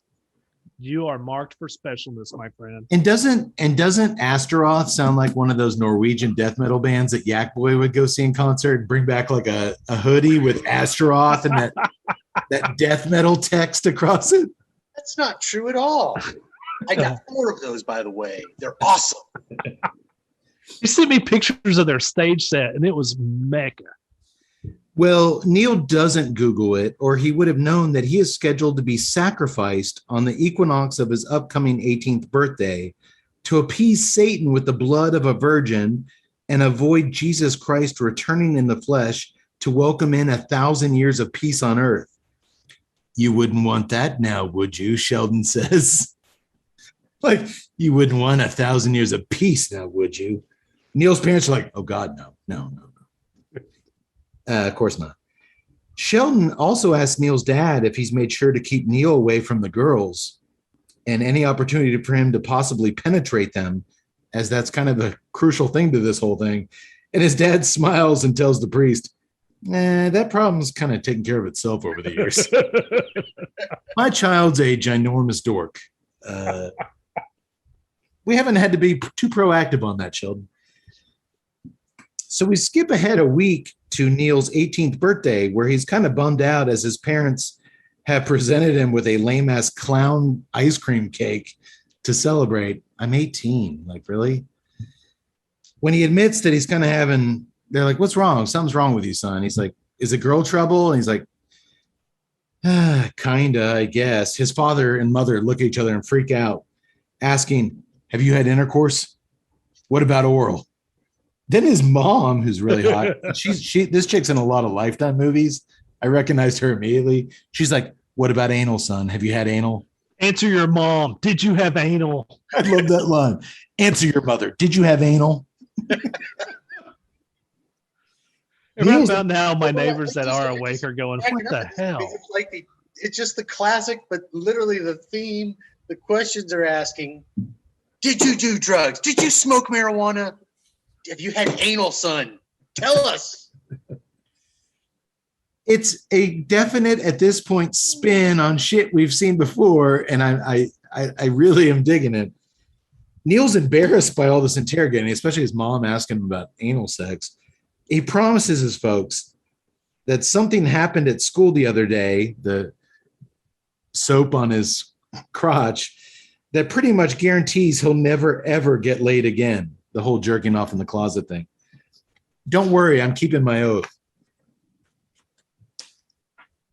Satanic Dad's relieved to hear this. He tells Neil, look, son, I'm sure you're going through some pretty depressing teenage stuff right now. I've been there. I've done that. I even had a stupid haircut like you once. Dude, he does have a really stupid haircut. It's like buzzed 3/4 till here, then it just kind of poofs out in the front like a unicorn. But dude, Neil looks at his mom like, dude, did dad just totally call my haircut stupid? Yes, son. But you are representing our family and our church. When it's all over, you'll have a fuller understanding of what this is all about. So again, not only is he religious dad, he's also football dad. He's the guy, like, your performance on the field is everything, living vicariously through. He's the Tim McGraw of Satanists. So again, Neil doesn't Google anything when he mopes away. And again, there are some real parallels here, Tut, to actual insane religious rituals that actually do take place here in our country.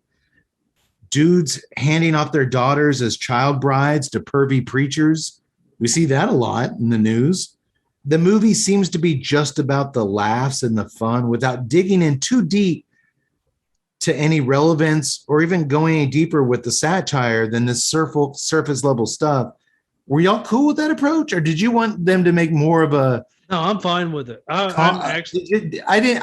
like that they didn't make more of a comment on the poly religious thing, or they could go even further to like in Afghanistan, like the taking of kid. They just went for the laughs here. Yeah, and I think that's kind of needed in this day because, for one thing, audiences are smart enough to pick up and understand what you're trying to say. You don't need to beat them over the head with it. And then another thing is that we've seen the South Parks, we've seen the Family Guys, we've seen the American Dads, where they they have no problem taking you all the way into the trenches, and they will absolutely be like, "Oh yeah, well, it's not like we married you to to Sheldon." I mean, they would be making little just extreme jokes like that all the way through. I was fine without it. I didn't think it needed it. I was just so on board, laughing my butt off at this point, to where I didn't think that it needed all that. I was too, Todd. I thought they left it up to know-it-all film snobs like us to dig deeper if we wanted to the parallels, but they didn't need to do it. Even though I will say this, it severely weakens the second and especially the third act, because if it were played a little straighter, there might have been a real sense of danger or dread building up to the sacrifice. But as it is, just laughs. I never felt danger or dread. Yeah, And that's where this is listed as a horror comedy, and it fails big time on the horror part. it did. And I thought if it was done a little bit differently, those things could coexist. You could still have those laughs, but it could be really interesting if they balanced it a little bit more. Well, it's interesting because now that you said it, I remember thinking back, or I don't remember thinking back. Now that you said it, it made me think back to The Green Inferno, which I've given a lot of crap. I don't think it's a good movie at all. But the one element they did do well is when they talked about the religious mutilation, that built up through the show. Like, it gave you a hint of it, and then you're like, once you realize that that's what was going to happen, and it got right up to that moment, there was a lot of dread. I mean, he did a good job of building that suspense. Yeah, you were gonna see it, and it was. But the fact that this thing is played just for laughs, and they don't go and try to intertwine these themes and things at all, it really suffers in it later on when they're right. You could have really had some tension and dread later, but. I think they were just on board for the laughs, and that was it. And I'm when you pretty much off the bat emasculate the bad guys, that's over. Yeah, but they still try to do that later, and it fails. But I'll address that down the line. That now that you said that, that'd be interesting to see if Carey could actually balance the fun character that he built, because I guarantee you he built that character and the scariness. Yes, he's good. He's good enough. He could have done it, and it would have been fun. It would have been if you changed the name from Teen Lust to something more accessible. This movie could have been seen by a much broader and been appreciated by a much broader audience. I was kind of hoping for, because if you remember his character movie Kiss the Girls, he ends up, he starts out the fun, lovable character, but then he ends up being just. I don't think I've seen that movie. Thanks for the spoiler, Yax. All right, well, never mind then. I thought y'all had seen it. Anyways, it's like a '90s Ashley Judd thriller, right? I think so. I remember the title, and I remember her being in it. And that's what I was kind of expecting from this one. This was where, like you said, they kind of bill it as this thing. So I thought, like, it's you're starting with the camp and the cheesiness up front. And as we go on, it was going to start to get darker and darker. I didn't think it was going to get darker at all. I didn't think so. This is where we were at, but I kind of wished. Fun ride. I wished for that, like just full blown, but I thought it would there would be some more elements where you're like all of a sudden. I thought that it would try to find a balance, and it could have with this cast. This cast is really fucking good. Oh yeah, and it could have found a balance to where there was danger and a question of how this is going to end. You're kind of on your seat, but at the same time, you're laughing your balls off. That would have been great. And what I love about Carey Ewells, whether it's, and I don't think he gets enough credit for Hot Shots. Yeah, I know Charlie Sheen gets most of the love for those movies. He was the perfect foil in that first Hot Shots movie. Yeah, but also, I mean, the first Saw movie owes a lot of credit to his performance. Yes. I mean, the guy can do pretty much fucking anything. So I would have liked them, as much as I love this character, and he ate it up and I ate his performance up. You could have done something a little a little bit different that would have resulted in something even better than what we got. I'll tell you this: I consider myself a Carrie fan, and listening to you talk about it, I'm like, crap. Not only is America underrating this guy, I've underrated this guy. I think he might be undervalued. I really think so. But as it is, what we got with this movie, it's kind of like an American Pie movie with Satanists. That's exactly what I was thinking. Is that it was American Pie with kind of a Satan side plot. Real quick, Tut, now I guess would be the time to talk about when you were, as a young man, some sexy handmaidens tried to bring you into the Church of Satan. No, it's nothing that cool. In fact, it didn't even happen to me. A couple of years back, one of the guys at our marketing agency went to New York, and he sends me this photo, and the only caption on it is, "This is the most New York shit I have ever seen." And it was a little person with a top hat and a cape, like black cape with the red lining inside, dressed to the fucking nines, entering a door that said the Church of Satan. Am I the only one that finds that funny? Was it a normal sized door? It was a normal sized door. It would have been funnier if it was a little sized door. But well, it'd be funnier if it was one of those doors that's cut in half. What are those called, Yaks?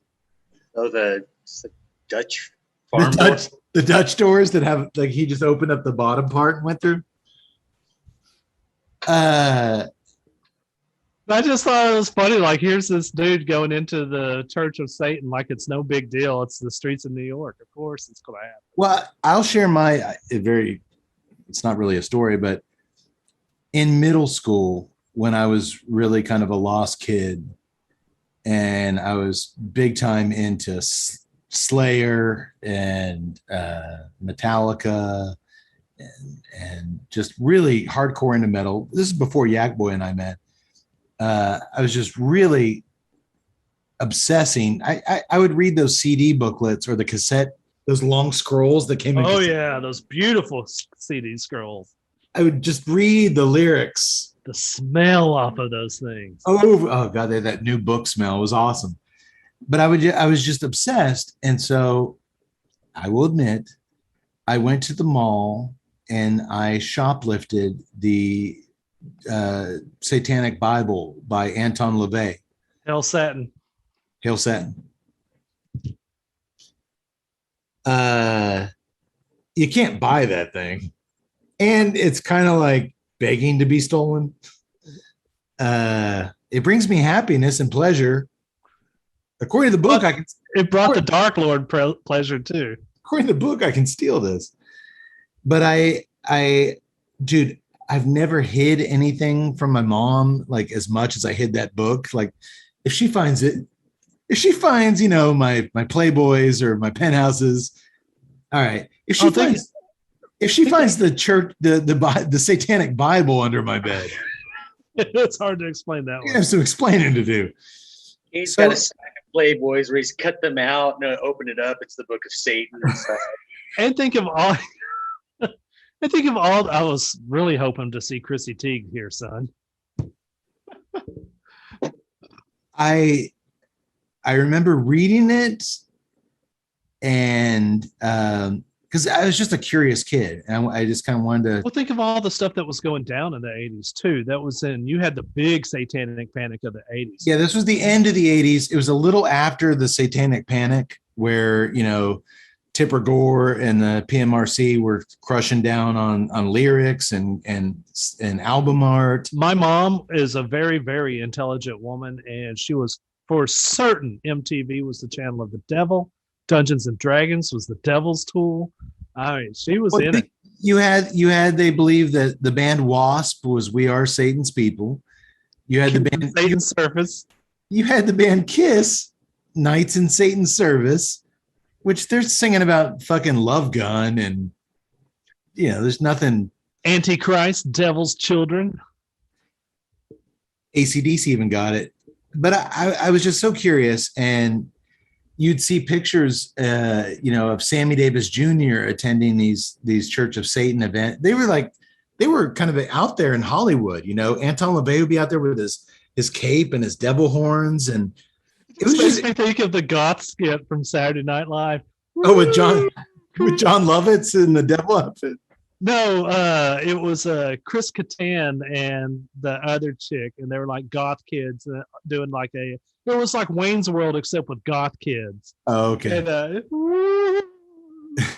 There was an SNL skit where John Lovitz wore this devil outfit, and he actually looked a lot like Anton LaVey in this stupid suit. But yeah, that was my brief exposure to Satanism, and I don't know. I kind of found it all kind of silly, but I found all religious kind of stuff silly, so it didn't really ring different to me than anything else at that crucial time in this young man's life. Okay. Well, Tut saw a little guy walking in a door, and I shoplifted a satanic Bible. There you go. Hey, I'm sorry, Walden Books. Are they even around anymore? They're not around anymore. You're the reason why. Oh, so I can't get in trouble. Okay. Just remember, Kate, the devil was watching you. Yeah. But I think if I go to hell for stealing the satanic Bible, I'll be like in his cool book, right? Because that's literally the only thing I've ever done wrong. It doesn't hurt, I guess. That night at the church. By the way, God, I am so sorry for this episode. Anyway, continue. We're not giving props to Satan. Hey, it's a conversation I'm having with my Lord and Savior. Doesn't bother you guys. I'm a little disappointed Tut didn't wear his Deathgasm shirt tonight, but he only wears UT Longhorn shirts. No, the Deathgasm shirt is a 3/4 shirt, so it's got sleeves. It's too hot to wear right now. Okay.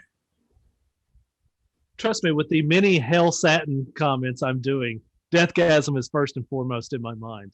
I actually thought tonight, like, I love Satan horror. Like, I was like, have we ever done a devil movie before? And I was like, I guess Deathgasm, maybe. It's kind of, that was really more of like their resurrection. Fuckmanicus would be kind of. And Father's Day was Fuckmanicus. We had never done an actual, we almost did. There's a great one. The Devil's Candy, was that kind of that was stuff? Oh yeah. Good call. With Rusty Griswold as the artist. Yeah, that was another good movie. And the Texas real estate. I'm having to say it's probably the beer. It's probably the Texas Real Estate Agency. It's probably the beer talking. I am just a big fan of IFC Midnight. They put out some really, really cool stuff. Yeah, I think probably Devil's Candy. You're right, Tud. That was pure Satan. We have done a Devil's movie. There's another one. The name's escaping me right now because I've had some triples. Starring William Shatner and John Travolta that I almost did on the show. And maybe our March to Halloween, I'll fit it in there if you guys go on. Feeling that. Okay. Why don't we just start the March to Halloween now? Well, I can't do it right now, Tut. We're in the middle of another movie. Oh, okay. Yeah. But let's stop. We'll watch some things. We'll come back. All right. We're doing nothing but satanic movies all of October. Hail Satin. Hell satin. This will turn weird. That night at the church, it's time for the ceremony to begin. But before it does, Priest Sheldon reminds the congregation to turn off their cell phones and all other electronic devices, which takes everyone a moment. Dude, just this high priest in this upside down cross robe waiting for everyone to turn off their shit. Dude, that was great. Yeah. He then right there that just made me like, you know what? They get it. They totally get it. He then resumes the service and says that 18 years ago today, their Lord chose Neil to join him in battle against the great deceiver. And now his spirit will join with the Father on this holy night. He asked Neil to lay his earthly vessel upon the altar, and Neil, dressed in a white cloth robe, does as he's told. But his buddy Matt is starting to get a little suspicious. No, I love his buddy Matt. It's like, I think this is where I think you're gonna have sex in front of everybody. At first, he thinks that these sexy satanic handmaidens that are escorting Neil to the altar are gonna fuck him in front of everyone. Oh, this is gonna be epic. It's gonna be awesome. But then he soon realizes, as Sheldon raises the golden dagger above, and says, "The sacrificial lamb will now stand forever with Lucifer and Hades." Oh, my best friend's about to be slaughtered. Relax, dude. Sacrificial lamb's just a metaphor, Neil said. Just a metaphor. He thinks he's getting laid. As the hot devil chicks rub his thighs. But when he finally opens his eyes and sees that fucking knife over him, Neil rolls off the altar, and both he and Matt run like hell with the entire congregation in hot pursuit. By the way, this is 143 episodes where I've said the term hot pursuit. I've literally not gone an episode with saying hot pursuit. The best friends escape out from behind the artificial bookcase that conceals the underground church's entryway, Scooby-Doo style. And they block it shut to buy them some time from the angry mob chasing them. And when they finally break through, they're slowed down even more because they had to take off their shoes to go down there. All the guys are like, "I can't find my matching shoe." They're like, "Where's my shoes?" Dude, a lot of good laughs in this thing. Maybe I do need to listen to the new pornographers. Maybe some of this wit comes through in their Canadian hipster lyrics. We'll see. Neil's dad is super apologetic to Sheldon for this embarrassment. He's threatened with excommunication from the church, and he's told he'll never see the gates of hell, which really bums him out. But they still have till sunrise to capture Neil and finish the sacrifice. So Sheldon sends Matt's dad, the town's police chief, to go find him. And he also sends two attractive 20-something blonde Satanists, Colette and Brad, to try to lure and seduce the boys back to church. Real quick, guys, I'm about at the end of this cigar. Tut, you're right there with me. Yax, you got a little bit more. Anything else, Tut? I'm getting the same mineral beauty and spice on the draw with that nutty, earthy. Skip's going to hate me for saying this. In the final third, I got some pencil shavings mixed in on that draw. If you define complexity as a bazillion flavors dancing in and out and none really hanging on that long, then this is not a complex cigar by that definition.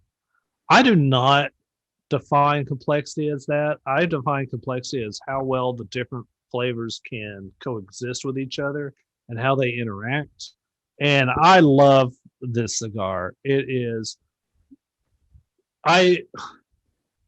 the perfect balance to the power forward rest of the RoMa line, that when I get this cigar, it's just this nice, pleasant, moderate, flavorful flavor bomb all the way through. It's fucking smooth. The construction is impeccable, and I say that about most RoMa Craft cigars. I don't think if I've had a badly constructed RoMa Craft, it might be like one or two in the entire existence, and I've smoked a ton. And I think that's probably either the humidor or my fuck up, not manufacturing fuck ups.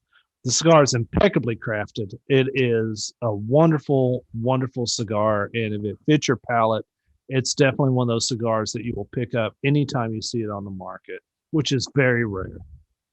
Here in the States. Absolutely. And there are some retailers. Cigar Hustler will put out some samplers with a Wunderlust mixed in there, but you will not find, as far as I can tell, stateside retailers offering these. They just can't. But you will find some clever retailers working them in to some RoMa Craft samplers.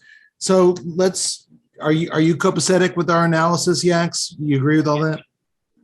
Except I'm only getting notes of tobacco. You fucking kiss ass.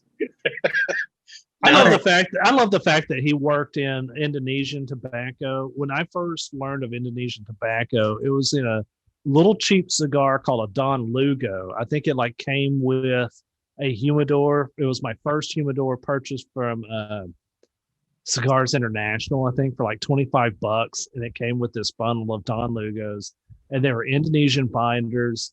And I actually liked that cigar. Of course, I was a novice cigar smoker at that time, but I think Indonesian tobacco kind of gets It's not as sexy as other tobaccos, but I love the fact that this plays with it and it's done expertly. And it brings out the flavor in it. I always saw it as a neutral. I like when it's because it doesn't have a lot. It's not a flavor forward leaf. See, to me, I think it's different. I think it plays with a little black tea in there. I think it plays with some tea essence. I've always seen it as kind of a neutral to where if you want your wrapper and your filler to really shine. Yeah. Okay. And you want a binder that stays out of the way, then Indonesian's a great option. But I totally get what you're saying. Price point, Tut. What did I buy these things for from Germany? Oh man. All right, I'm not even going to calculate shipping. Shipping is not included in the price.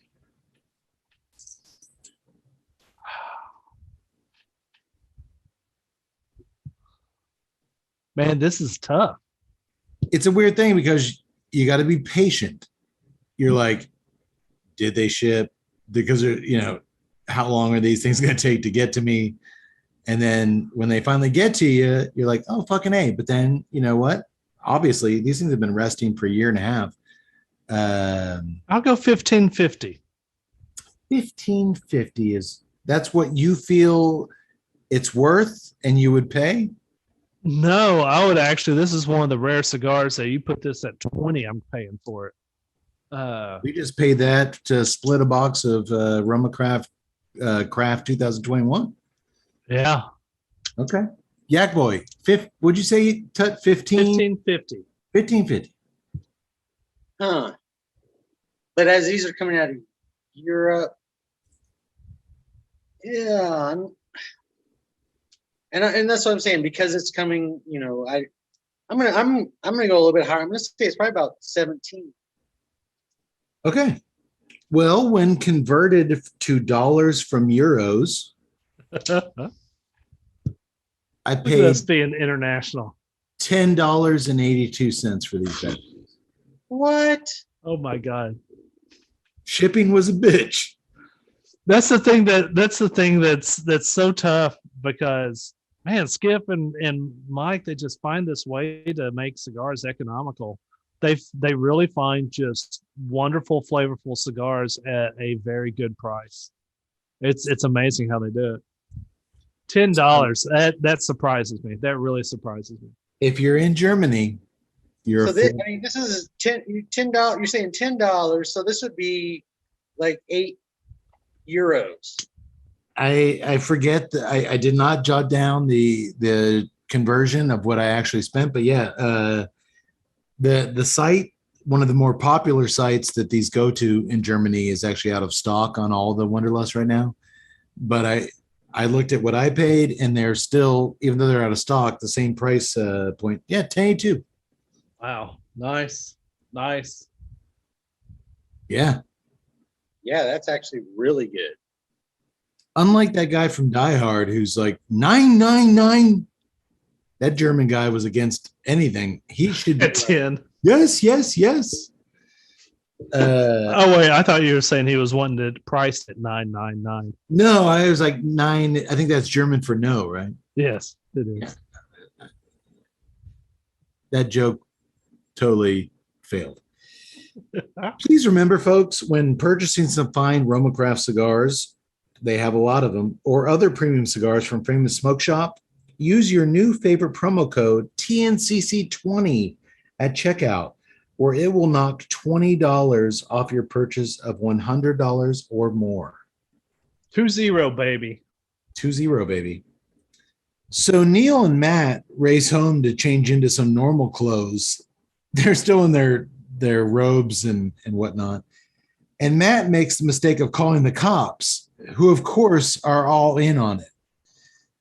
So after they conclude that Neil will be safe as long as he gets laid in the next few hours, and therefore he'll be disqualified from a virgin sacrifice, they run over to Denise's house, his dorky friend, so Neil can beg her for a friend fuck and save his life. The cute, wise-ass Denise is busy playing video games, and when Neil asks her to do him this one favor, she calls bullshit. I can't believe you have the nerve after all these years of friendship to ask me this, asking me to sleep with you.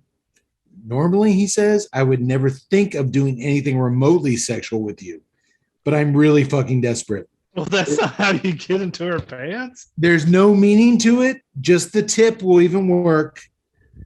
Yeah, you're right. It's probably not the best strategy. She rolls her eyes and tells him, all this sweet talk is making my panties drip. Seriously, I'm ready. So finally, he has no choice but to fill her in on his family's affiliation with the Church of Satan and how he's going to be sacrificed tonight if he doesn't penetrate something, and quickly. Denise believes none of this, obviously. But just then, the blonde devil worshippers, Colette and Brad, ring her doorbell looking for Neil. Hi, Colette says. Have you seen Neil? We were just at the mall listening to CDs and he just ran off. We think he might be losing his mind or something, so we're just really worried about him. I don't know why they chose to have these blondes speak like aliens who just arrived on Earth, but it's really funny. It is great delivery. When she says that, we were at the mall listening to CDs. Hello, Earthling. We were at your local gathering. She's not an alien. She's just a Satanist. But I was like, I laughed at this because I'm like, how more awkward could they literally be? I was disappointed. I was disappointed that you're constrained by the movie runtime. I wanted to spend more time with these two. I wanted to see their perspective of the chase. Tut, did you recognize Brad? I thought I should, but I didn't. Apparently, for 4 episodes in The Flash, which I know you still watch, I kind of lost my way with. They just dropped new episodes on Netflix, by the way. He plays Chillblaine. Not ringing a bell. Yeah, me neither. Okay. Well, Denise lets them inside while Neil crawls out her window. She thinks Brad's kind of hot. He's got that little 8th grade mustache going on. And she even gives them directions to Cheryl's big house party where she thinks Neil might have gone to. As they're leaving and thanking her for all her help, she says, how do you guys know Neil, by the way? Oh, we all go to church together, Colette says. What church is that? Brad, keep in mind, Sheldon, the priest, said keep a low profile out there. Brad busts out, oh, we worship Satan. Gives little devil horns. I just like the fact that she just slaps him. Colette immediately slaps him across his head. Shut up, you idiot. Oh, fuck, Denise realizes Neil might actually be telling the truth here. I just recognize where I thought what they remind me of. They remind me of the aliens from Dude, Where's My Car? The hot alien chicks. Oh, yeah. Well, that's what I said. By the way, Tut, a very underrated movie. I agree. What would be an awkward sentence? I mean, this is 2000 something, and they're like, we were at the mall listening to CDs. Like, what is that? I think even in 2014, when this came out, nobody's listening to CDs at malls. Hastings is done for at this time. At this point. And, Walden Books went under because of me stealing that satanic Bible. I did not help the American malls struggles at all. So Matt and actually I think it was a D. Baltons. Remember those? Baltons, yeah, they're popular. It might have been them that I took that from. But I bought a lot of books from them too. I made up for it. So Matt and Neil do in fact go to Cheryl's house party in an effort to get Neil laid. But Neil's frozen in fear outside the house. Everyone in there thinks that he jizzed all over himself in the janitor's closet last week. And he's almost more willing to just die by satanic sacrifice than go in there and die once again by embarrassment. That is true high school right there. Yes. It was a great teenage conflict moment. because there are moments where you would really I'll just die than face my peers. Yeah. I recognize that too, Tut. It was a cool, honest moment. His buddy tells Neil, "You got to grab life by the ears and make sweet, sweet love to its mouth, or else you're a dead man." And when that doesn't work, he's like, "You can't die because then I'll live and there'll be guilt on me, and I can't. You don't want your best friend to have that kind of guilt." And that's what our reluctant hero actually. Fuck it. He lowers his shoulders and walks in the front door. Man, it is a jumping house party.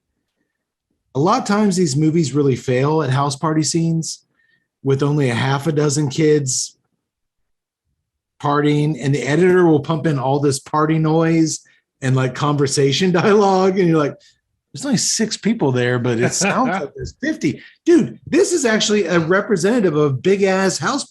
Yeah, this was only missing Big John farting against the window. It was. It was a good scene.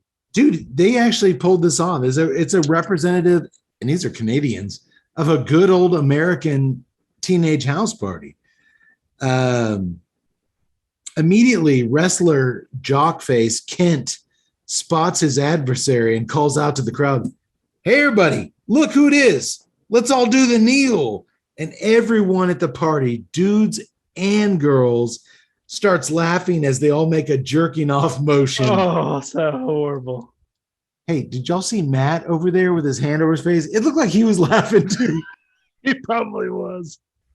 It looked like Matt was laughing at the jerk off thing. Neil escapes to the kitchen where he takes a big ass shot of booze, but he can't swallow it. It's probably Jaeger, right? Probably. Whenever I see somebody can't take a shot, like they put it in their mouths and they can't finish it, it's gotta be Jaeger. It's gotta be Jaeger. So he runs into the bathroom to spit it out, and naturally everyone thinks he's in there whacking off again. "I think I saw that masturbating guy lock himself in the bathroom," somebody says. As the party goers all yell, "Stroke, stroke, stroke," from the other side of the door, Neil finally takes a hard look at himself in the mirror. No pun intended there, the long, hard look.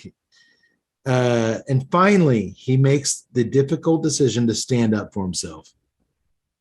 Let's go, Neil. What does he have to lose at this point? Nothing. So he struts out. He opens the bathroom door with everybody laughing at him. He struts out to the living room, pushes Kent and his meathead friend off the coffee table where they're holding court, and addresses the crowd. "Behold, the great masturbator," he says, and everybody laughs. And then he proceeds to woo the crowd with some magic tricks. He's wrapping things up. He makes like a big boner appear under a cloth. He which shoots confetti all over Kent's face like a big orgasm. That's funny. And then he wraps things up with a card trick, much like the card trick that impressed Cheryl back at high school. But this one ends with a fiery, sparkling pinwheel magically appearing and spinning around Kent's crotch. Dude, just basically setting his crotch on fire. Sends him screaming, running out of the room, and everyone laughing at his pain. It's a good revenge scene. Again, I know that we're shackled with limitations of movie runtime. I did think that there was a bit of a miss because I would have liked to see more involvement from Kent and the Meatheads. I think they made some good adversaries. That would have been some good teen dramas. They did. They were underserved by this script. Yeah, and again, I know that there's a bigger plot out there that we got to get through. So we can't have. I'll forgive it. Everyone thinks this is hilarious. Their jock hero with his crotch on fire.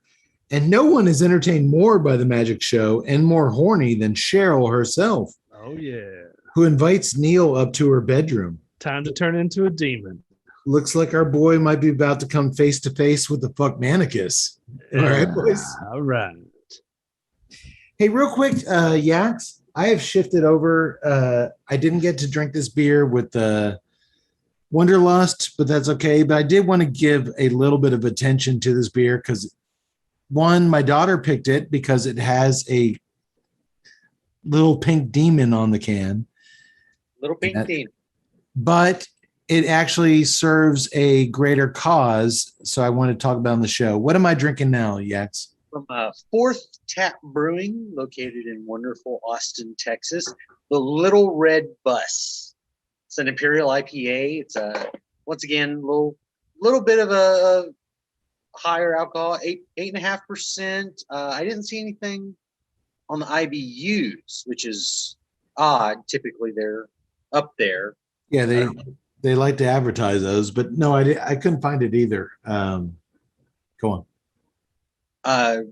Fourth Tap started back in 2015. Several friends, they say, they didn't really talk too much. You mentioned that. I was like, I didn't really see anything when they were talking about what the beer itself. No, here's what's funny, Ax. You're right. It's not on their website, and I didn't really. She just liked the little pink demon. I told her to find me a demon beer. But here's what I liked about it. It's a West Coast style double IPA. Dangerously easy to drink, they said, which it is. It's a little malt forward for a West Coast. What about the IBUs? Does it seem? Okay, maybe that's why they didn't list anything. Yeah, no, I'm putting those at the high 40s, 50 at best. Yeah, okay. Which is not West Coast style, but I like this brewery. We all like their Kung Fu Robot. Very much so. But here's why I want to give it some attention. Every sale of this beer benefits the Pink Boots Society, an organization that helps promote and educate female workers in the brewing industry. So my daughter picks it. It turns out to be a beer that, a couple dollars goes to help out female workers in the brewing. How could I not showcase it? And it is good, and it is smooth, and it is easy drinking. For West Coast, God, the IBUs are not there. When I think West Coast IPA, that's the granddaddy of IPAs. I want bitter out Imperial, which I was like, the ABV is right on point. Yeah. But typically, like I said, mine, it is a double IPA as well, but it's, they build it as 83 IBUs, but I guess maybe I've been drinking too many IPAs lately that it's just, I found 83 to be a little lackluster. This is kick me in the teeth type thing. This is half that. The IBUs are nominal, but it's very malt forward, but it is smooth and it is a nice beer, but I want to at least showcase it because it goes to a good cause. I'm all about more females in the brewing industry. And if me buying the 6-pack, I'm not going to say I'm a hero. If you guys want to say that, go ahead. We won't. I'm waiting. Still not going to do it. Okay. But apparently some money here goes to helping females in the brewing industry, and I'm all about that. So it's a really nice IPA. Just weird that they categorized it as they did because it doesn't taste West Coast. It's not overly bitter, but it is good. They are right. It is easy drinking. So there we go. They're not total liars. All right. You boys ready? Tut, do you have something or you move on with the movie? I'm good. Okay. Once upstairs, Cheryl locks the bedroom door and immediately jumps Neil's bones. She rips off her shirt and her little skirt and tosses him on the bed. She asks Neil what he's into, and he says that besides magic, he likes retro video games. But she ain't talking about that kind of shit, is she, X? Not at all. She's talking about what he's into in the bedroom. You do want to fuck me, don't you? She purrs. That would be super helpful, Neil answers. She looks at him confused. I mean, yes, I do want to fuck you. And just as he's about to do the deed, Denise, of all people, barges in the room to tell him that the blondies from the church are there to get him. If she would have just waited a few minutes, he'd be saved. Yeah. Or his cock would have been devoured by the fuck manicus. We'll never know. Either way, pretty good way to go. We'll never know. I wonder if that would disqualify him from sacrifice if he fucked the fuck manicus. Anyway, we'll never know, stupid Denise. Well, maybe they would have been like, you didn't actually have sex. You fucked a demon. That's not the same. Thanks a lot, Denise. You're still unclean. As they run out in the hallway, they see Colette and Brad searching for Neil. So the longtime friends start making out against a wall to conceal his face. Unfortunately, kissing doesn't count against his virginity, but the good news is that Denise now finally believes Neil's story, and she's willing to stay behind at the house party to slow his pursuers down. As Neil runs off, she flirts hard with pretty boy Brad, and the airhead likes it. He likes attention. So is this church like any regular church, she says? No, it's the exact opposite.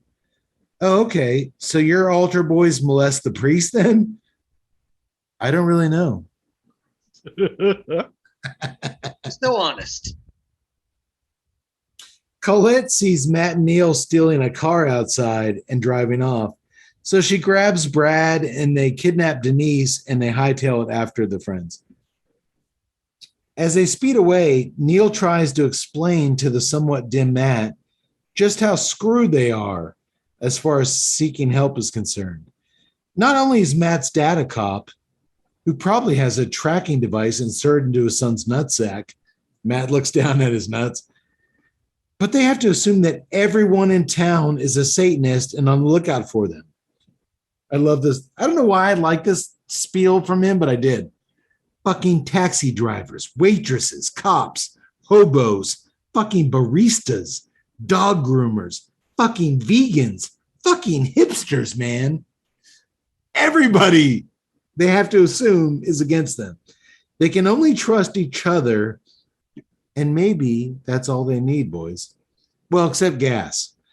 Their car suddenly needs gas because it runs out of it. So they pull into a gas station, and you guessed it, the shady-looking gas station attendant sure looks like he might be a Satanist.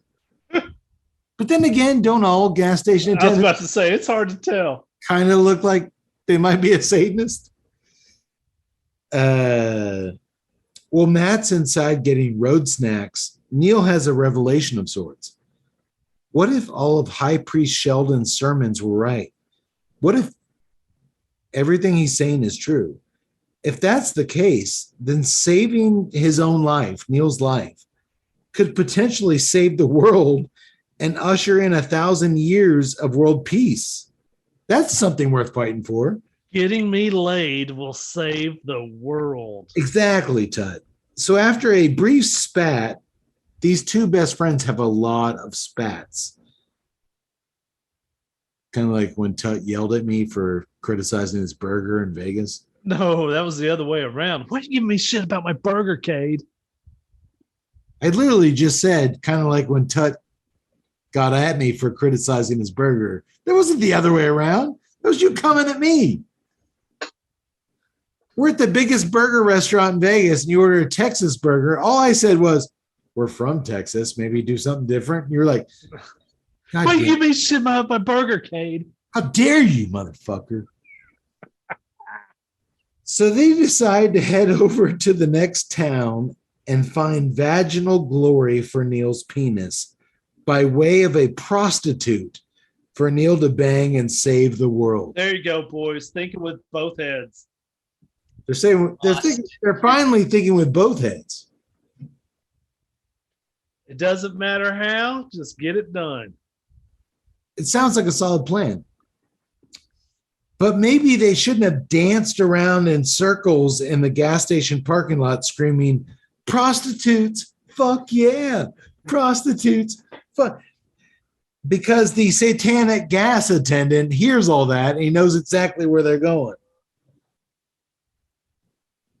Y'all ever had sex with the prostitute? No. No. I believe you. Those are two very quick no's. I haven't either. My response was delayed to listen to your guys. Of course. None of us have ever had sex with a hooker. No. Okay. Been in the presence of, but not had sex with. Well, I think we just went leaps and bounds above every other cigar podcast out there. We are the Clean Cigar Podcast. Those guys are paying for it.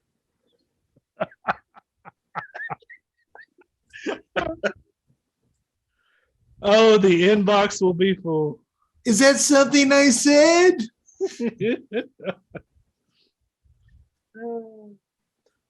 Yes. Yes, Steve Zirkle. In cigar news, cigar podcaster Arcade fell on his sword and issued an apology to the cigar media. I'm so sorry that I implied that all you dorks who just live and breathe talking about tobacco leaves had to pay for sex. That was not my intention, and I'm so sorry. There, I just did my apology. There you go. All's forgiven. I did the slam and the apology within like 2 minutes of each other. Do the Joe Rogan apology. Why are you listening to me? I'm a moron. Yeah, guess what? It's 2 hours into this thing. You're listening to me. Thank you for listening to us 2 hours in. Yes, thank y'all. Meanwhile, while all this craziness is going on, we keep cutting back to the church where Neil's parents are seated on the couch across from their leaders, Sheldon and Mary, Thankfully. apologizing over and over again and promising Neil will come to his senses. He'll show up. I know this movie is about Neil and his friends, but the more you can put Sheldon in these scenes, the more I appreciate it. These scenes are where Carrie Ewells really shines, as he has all these hilarious passive-aggressive arguments with his high priestess wife. They were so good together. He's talking to Neil's parents, and she busts in. What Sheldon's trying to say. Wait, Yeah. why don't you tell Yes. them what I'm trying to say? Yes, Mary, why don't you tell them what I was trying to say? And then at one point, he reaches up his hand to hold her hand for support, but she gives him his cell phone, and he's like, what, that fucking hand? It's these little things, they're so good. Yeah, that's what I'm saying. And all that, that's him. That's him putting this stuff into it. I love it. So the dorks drive their way down to the sex district and proposition a hooker named Ashley for sex. She has them drive to a nearby whorehouse where she'll meet them and take care of their boners. The boys enter the house of ill repute, and Neil places his order. I'd like one prostitute, please. What were you looking for exactly? The madam says. Well, I'd like a good personality. I'd like a cute laugh and some boobs. They all have boobs, she says. Well, we'll just take Ashley, Matt says, and the madam's relieved that she doesn't have to talk to these knuckleheads any further. Did any of y'all pick up on what he said? Good personality, cute laugh, and boobs. He described Denise, his longtime friend. He did. He really did. You're not going to get that in a whore.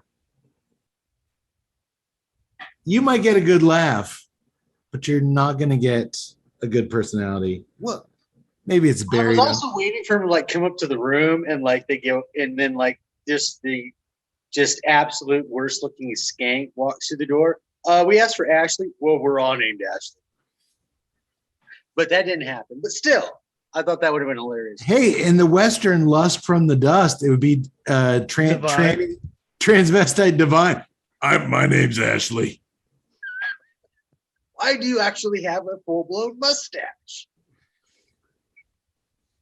And when the actual Ashley struts in the lobby, she grabs Matt's hand and insists on servicing him first, despite both friends highly objecting to this. Well, Neil objected way more than his buddy Matt. I literally need to get later. I'm going to die. Matt's like, I'd like you to do him, but if you got to do me first, okay. There's time, buddy. There's time. Neil begs to go first. His life literally relies on it, but she only has eyes for Matt. When she gets him into the bedroom, Ashley asks Matt what he's in the mood for, and he says, well, I'd like to start with a hand job. Then we can maybe work our way up to a blow job. And finally, maybe we can finish things off with a vagina job. I haven't heard it described that way, but okay. She seems disinterested in all three types of jobs, but they get down to it anyway. It's worth noting, I guess, that while Ashley is telling Matt about a client of hers that pays her to poop on his dog, Matt begins crying as he climaxes. He tells her he's done. He tells her, I'm done. And she says, good. I just want to go home. And not only does she say good, she tosses some of his money back at him. Ouch. Dude, when you finish with a whore and she gives you money back, That's not a good sign. Not a good sign. that's unheard of. Next up is Neil's turn with Ashley. But as soon as he sees the pentagram tattoo on her shoulder, he freaks out and heads for the exit. I should mention that is the complete opposite reaction that Yak Boy has whenever he encounters a hot chick with a pentagram tattoo on her shoulder. True. Yaks, remember the Oasis Hotel Bar in Hopkinsville, Kentucky a few years ago? You had fun. It was good. Wait. I wouldn't say that it was actually an oasis, but you know, That was generous. as was the pouring of the Jameson. I'll have You hooked up with the bartender there? What, 3 bottles of Jameson? Here you go. How much is this going to be? $3. Wait, what? I'm like, Yak, she has a pentagram tattoo on her forearm. He's like, fuck it.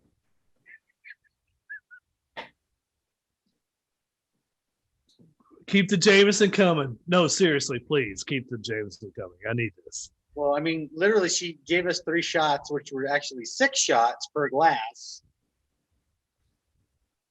All I remember is I ended the night getting up on stage and doing the Doors' Backdoor Man on karaoke, and you guys were loving every minute of it.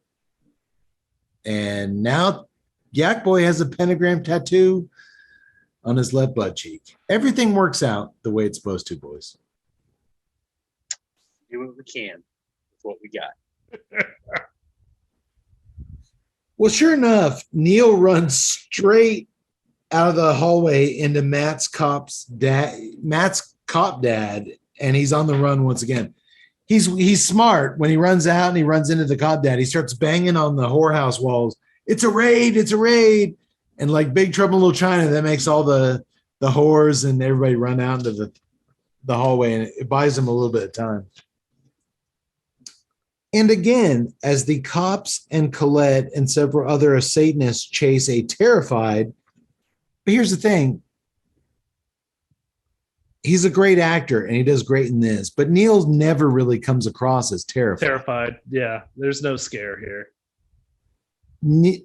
They chase him through the dark and dreary downtown streets. Some tense music begins pulsating on the soundtrack. But it's such a weird film tonally because as we've seen that the church leaders and elders are such goofballs, there's no real tension to be had or created here. The bad guys have been deliberately exposed as just plain silly. So I thought scenes like this, where he's being chased and the music is the typical thriller music, Yeah. and we're supposed to feel something, they're kind of limp dick exercises and trying to shoehorn in some tension that doesn't really. They're trying to shoehorn in some tension that doesn't really work. I thought it was gonna, as we move through this, where like it starts out campy, I thought You're going it to was transition it. progressively get darker. But Well, like I said, you just don't see that. it reminds been me of the movie that we did. It was like a found footage where they were investigating an occult. Or like these reporters. It was like some rich, famous cult where they were doing human Oh, sacrifices. the conspiracy or the I think so. I think it was the conspiracy. And yeah, they had some moments like that to where once they found the conspiracy, they were being chased through the woods But- and things like but that. that movie there was actual dread. There was actually Yeah, like yeah. they were found out to be imposters in this world, and there was actually like you're like holy shit, like they're Yeah, found, there's no dread or fear here. no there's And, no, and you know what? I'm okay with it actually. But it is, but it's weird that they tried to play it that way because it's totally non-effectual. yeah. Right. I'm guessing this was on Shudder. No. No. Because I thought you said that you had to rent it on Amazon, but I didn't pay for it. So I was thinking maybe it was on Shudder because I have a Shudder account. It was just a Prime, Okay. a regular Prime freebie movie. Having said that, everything I just said, I personally get a kick out of movies that meld together genres and tones. And sometimes that comes along with some ill-fitting puzzle pieces that just don't live up to the sum of the whole. I guess I'm cool with that. But tension is a really hard one to force fit if everything else in the narrative clashes so glaringly against it. Yeah, especially when your villains are goofballs. When your villains are goofballs, it is really hard to sell us on a tense moment, Yeah. knowing that your main bad guy is a goober. Yeah, at this point, I'm looking for the next laugh, not for the scare. But I like the attempt, and I like movies that just jam a bunch of shit in there and that you're not used to. So I think we're all on the same page. We gave it a pass. Yeah, I totally did. Okay. Well, you know what's never a forced fit, Tut? What's that? That's right. A Drew Estate stick in my hand. Oh, that's true. I'll It's nice. I'll gladly smoke any of their phenomenal cigars made by our friends over at Drew Estate. And one of their tastiest offerings is the Herrera Esteli Miami, crafted by Level 9 Cuban rollers at the famed El Titan de Bronze on Calle Ocho. The Herrera Esteli Miami line is expertly rolled in a lavish. There you go. Got it. It's the doctor. Ecuadorian Habano Oscuro wrapper over a rich Ecuadorian Sumatran binder with select fillers from the Dominican Republic and Nicaragua. The new look of Herrera Esteli Miami features rich black and gold packaging and is available in 5 sizes. I've smoked the cigar many times. Our boy Rev just sent me a picture the other night of him smoking one. Really enjoying it. It's truly one of Willie Herrera's masterpieces, so jump in your car or jump online right now and get your hands on some. What are you waiting for? Do it now. We'll wait.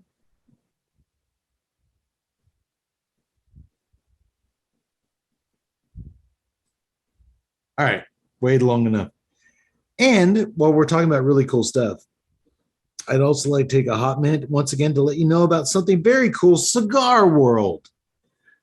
Tut bought tickets to go down to Florida and go to Cigar World. He thought it was a big amusement park filled with tobacco-centric rides. He could go down the Lajero log ride.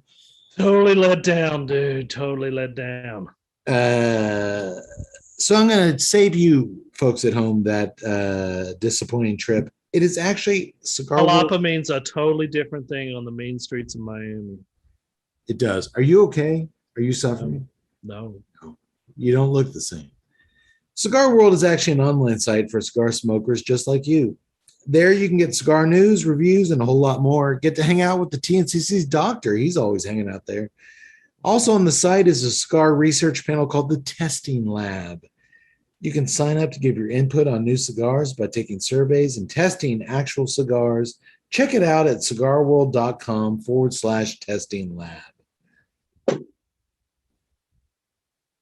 you think if the scientists in the cigar lab told the morons out in the cigar world to get vaccines, they do it. Only if they said they were amateur researchers. Amateur. Amateur. You don't say amateur, you say amateur. Amateur. That Call may it- make them do No, it. I say amateur, but the people who are quoting all this crap, they might as well say amateur. Oh, okay. No, I'm not an amateur researcher. I'm an amateur researcher. Oh, okay.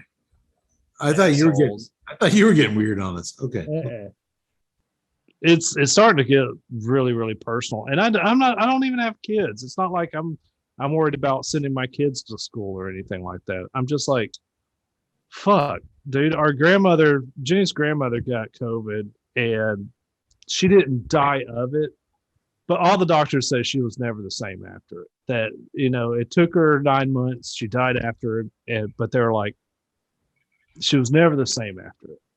And then this weekend we put her aunt in hospice because she got COVID 2 weeks ago. And I'm just like, man, fuck you guys. Fuck all of you. And I know that it's probably irresponsible for me to say that. And I know that you're not the enemy, but fuck you, you are. You absolutely are. You won't take a decent fucking measure just to put on a mask. Just put on a fucking mask. And you can't even do that. And we're fucking burying people. That's why I don't think that this thing has really hit into the rural areas yet. But actually, I think it's just now hitting into the rural areas because now we're starting to vaccinate 900,000 people in 2 days, and I think now it's starting to get there. To where I think a people are lot like, of them are getting the vaccine and not talking about it. just fuck this shit. The numbers show that they're getting vaccinated and just not advertising it. They're scared. But yeah, I'm with you, Tut. I get so fucking furious because, my wife worked for years at MD Anderson in research. Like, she knows how to do research. And then she went through 4 years of pharmacology and she knows her shit. And for these bumpkins or just stay-at-home moms to, I've done my research. You don't know what research is. You literally don't know what the term research means because you're not qualified to do research. All you're doing is watching self-serving YouTube videos and reading self-serving memes that are verifying shit you already are believing. And Well, I'm just like, we could have been past this. We were getting past this. And it's like fucking Joe Rogan comes out and it was like, well, the reason why it's mutating is because of the vaccinations. It's trying to adapt itself to the new vaccines and it's trying to survive. So the only reason why it's mutating is because of the vaccinations. And I'm like, there was a doctor who was like, really? Because most of the infections aren't hitting the unvaccinated people, you fucking fuck. And I know his response, I'm a moron. Why are people listening to me? why are people Fuck listening? you, dude. I'm a stand-up comedian. And I get pissed at the people that do listen. I'm sorry, I'm personal ranting now. I'm too deep in the game, guys. I gave Joe Rogan a pass a few episodes ago on the show, and you called me on it, Tut. And he's continued to spew harmful bullshit. And you're right. I gave him credit because at the time he said, I'm wrong, do it. But then since then, he's kind of backtracked and spewed more counterproductive bullshit. You're right. That's just it. I don't mind people that change their stance based on information. I mean, we all do it. We all say stupid shit. We all get things in our head, and we're all like, "This is it." But then we get presented with alternate information. But that's what the ignorant look for as far as ammunition against Fauci and the FDA and the CDC. Well, they said this, and now they're saying that. Yeah, the shit's changing. And unlike you, they're willing to change based on the data. You'll never change. no matter what happens, you are going to dig your heels in. And until you're in the ICU begging for that vaccine, you're going to swear that you know what's right. And guess what? You should have listened to the fucking scientists. You should have listened to the fucking doctors. These people have sacrificed their entire fucking lives to learning and to helping us. And the fact that you think you know more based on fucking YouTube and memes, you're a goddamn disgrace. Fuck off. Get back to the movie? Yes. Yeah, because now we have 0 watching. Dude, We had 3 people watching at the break, and now there's 0. we don't want them anyway. Fuck off. Fucking Russian hackbots. Those were Russian hackbots. Is that a thing, Yaks? Hackbots? Yes, it is. According to internet science, yes, it is. I've done my amateur researching, and I can confirm it is. Well, I'm 100% sure they don't have video of me getting Russian hookers peeing all over me. I'm 50% sure, unlike Hunter Biden, they don't have video of me just doing some weird, really weird shit. I'm safe in saying, fuck off. Leave us alone. Glass-nose motherfuckers. Glass nose, mother. What does glass nose mean? Open politically. Openness. Politically open. Glass nose, motherfuckers.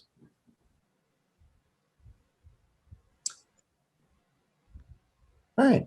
Well, eventually, Matty Boy causes a diversion for the Satanists, and while they're all running after him, Neil climbs in one of their cars and drives off in the opposite direction with Denise. Matt takes one for the team. I love the full body tackle in this Oh, dude. alleyway. Dude, they hard tackled that dude into a dumpster. It's obvious there's a mat on the other side of the trash bags, but this one the one Satanist just full bodied NFL flies at the dude. It's a linebacker. Face on pads. The Just only thing missing is Jim Ross going, spear, spear. it was a Goldberg spear. Denise sees it as Neil rescuing her, so she chooses this moment to reveal that she likes him. I like you too. No, I really like you, Neil. I really like you too. You don't have to be a bitch about it. No, I like you. Oh, poor Neil. Has anybody outside of like 12 ever said like you? Maybe Nope. 14, maybe 14. But for I the mean, so I've heard. mental aspect of Neil, it's needed. Yeah, he is an adolescent. Gotcha. Good point, Yax. He's a 13-year-old, 18-year-old. Very good point. He's ecstatic that she likes him. So does this mean we can have sex now? When she frowns, he says, I'm sorry, does this mean we can make love now? Yes. She says, you'll have to do better than that. So Neil spills his guts. He tells her he's been in love with her for years, ever since they were little kids. But he's always been afraid to tell her because he didn't want to screw up their friendship and have her never talk to him again. He actually says something even better. I didn't write it down, but it was like, I've loved you ever since I was capable of loving a girl. It was a really cool thing he said. Well, get this, whatever he said, she buys it. That does the trick. Denise leans over to kiss him. So Neil pulls into an alley and they push their seats back all the way and start undoing their pants. But before he can insert his willy into her vegetopia, he prematurely spooges all over himself. She can't believe it. Are you serious? Oh, no. And all Neil can do is apologize profusely. He just jizzed all over her leg. Oh. Suddenly, Matt's cop dad throws open the car door and slams Neil up against the vehicle. Was there penetration? He asks as he shines a cop flashlight in Neil's eyes. Yeah, there was a bunch. Describe it. Really? So tell me, what did it feel like? Like, like when you put a sock on a foot, man, and it fits just right. The cop turns to his satanic buddies. He's still a virgin. Let's go. Let's go. I love that. I love that. Neil and Matt are dragged back to the Church of Satan, where they are shoved down on their knees in front of Sheldon, his wife Mary, and Neil's parents. I love bearded Neil's dad. Well, I have to hand it to you, Neil. You continually find new ways to humiliate your family. Satanic dad says, "Oh, I'm the embarrassment, Dad? Really? Me? I'm the embarrassment?" Neil asks his father. "Yeah, that's right, Buster." Oh, it flies so perfectly. Well, dude, you guys know I have a thing with calling guys Buster. Dude, when he dropped that, yeah, that's right, Buster. Dude, I was dying. Neil goes on to explain that this stupid religion has fucked with his dad's head so much that he's eager and willing to sacrifice his own flesh and blood for some guy with a red tail. Satanic dad warns, "Go easy, son. Go easy here." And when Neil says they're all worshiping a fucking Halloween costume, that's enough. And Sheldon orders Matt's cop dad to throw the boys down in the dungeon with a baby goat. Did y'all notice that the loincloth that they make Neil change into in the scene looked identical, Yak Boy, to the thing that Elric had to wear when he was pinned to the pole? The grease pole in Sorceress? No, but it's the exact same little thing. I didn't think of it until you said that. But am I the only one who saw the goat and went, "Oh no"? Yeah, no, that comes up in It's implied. That comes up in a minute, Tut. The friends hug it out after yet another spat. They have a lot of little friend spats. Oh, okay, yeah. I wanted to. Yeah, speaking of the friend spats, there was one scene when they're in the van and they're tied up, and they had the little leg kicking fight because Matt got laid and it was supposed to be Neil and all this stuff. Neil says, "You made this night all about you." Yeah, and I just didn't buy it. I didn't buy any of that. I was like, you guys, I don't feel animosity here. It just seems forced. It seems like the screenwriters trying to do some conflict. There was another fight outside the gas station after the house party where Matt was like, "Oh, you're too cool to be, now that you're popular," because he had that moment up on stage and got to try to bang Cheryl. Yeah, that didn't make sense. Now you're so popular, you can't be my friend. None of these little fights made sense. And especially for these two guys, they would be cheering. Like Matt would be cheering that on. Matt would be like, "Dude, you got in. You got, you almost got laid by the sexy girl. Dude, the way that you schooled the meatheads." I mean, he would have been all up in that. I agree. They, for some reason, the screenwriter felt like we need to have little conflicts with Matt. And I get that I kind of get the purpose for that, to make right. But none of it seemed like actual high school friends would have these fights. Yeah, not over this stuff. No. So as they're hugging it out in the jail cell, Matt has one final idea on how to save his best friend. A guy's virginity ends when he penetrates something, right? With his erect penis. Oh no, I'm thinking about the goat. But who says that has to be a vagina? If it's going to save your life, Matt sighs, you got to do me. I didn't see that one coming. I thought that they were going to go with the goat, but I thought they were going to go with Neil fucking the goat too, but that never even comes up. Neil's totally against the idea. He's not even sure that he can get his equipment to work properly to do his best friend. Oh man, how good of it would have been like, all right, in order to save your life, and then they do just a quick shot over to the goat, and then quick shot back to Matt. You got to do me. Just I would have loved that little sequence there. They should have been a little They bit should heavy at least acknowledge the goat as an option. Yeah. But finally, Neil takes a deep breath and leans in to kiss his best friend Matt. Wait, And whoa. Matt ain't feeling that at all. What are you doing? We don't have time for extras, he says, as he drops his trousers, raises his satanic church robe, turns his back to Neil, and sticks his cute little ass out. So this raises an interesting question here on the podcast. No. If I was about to be sacrificed by a satanic cult, best friends, would y'all bend over and take one for the team? Would y'all save your boy's life? Say hello to Satan for me. You guys would point to the goat? I mean, it's an option. I don't think that the goat wasn't. I think if he screwed a goat, that's still not, because as an animal, I think he's still a virgin. I don't know. I mean, we should at least try that option, right? Would you guys bend over for me? Yak boy, we've known each other the longest. And I already told you your answer. Say hello to Satan for me.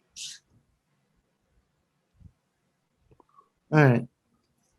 Yak boy, if I bend over and spread my butt cheeks for you, would you finally let me order substitutions on the sampler platter at O'Brien's Irish Pub in downtown historic Central Texas? I'll send you a postcard. Not even that. Not even that wouldn't get me substitutions. The devil will get your sampler before you will. It's kind of like a soldier in war, boys. You can always say what you're going to do until the heat of the moment it rises. So I could say that I wouldn't do it, but when the butt cheeks spread and, a life and eternity is on the line, who's to say what I would do? Hey, Neil cannot get hard looking at his friend's butt cheeks. And Matt turns around. I'm not going to blow you. Like, I have limits. I mean, come on. I'm at least an 8. At least an 8. But I ain't blowing you if we can't do this. So would you guys do the goat over me? I think I'd take the blade. I mean, I'd be like, yeah. Cue the Billy laugh.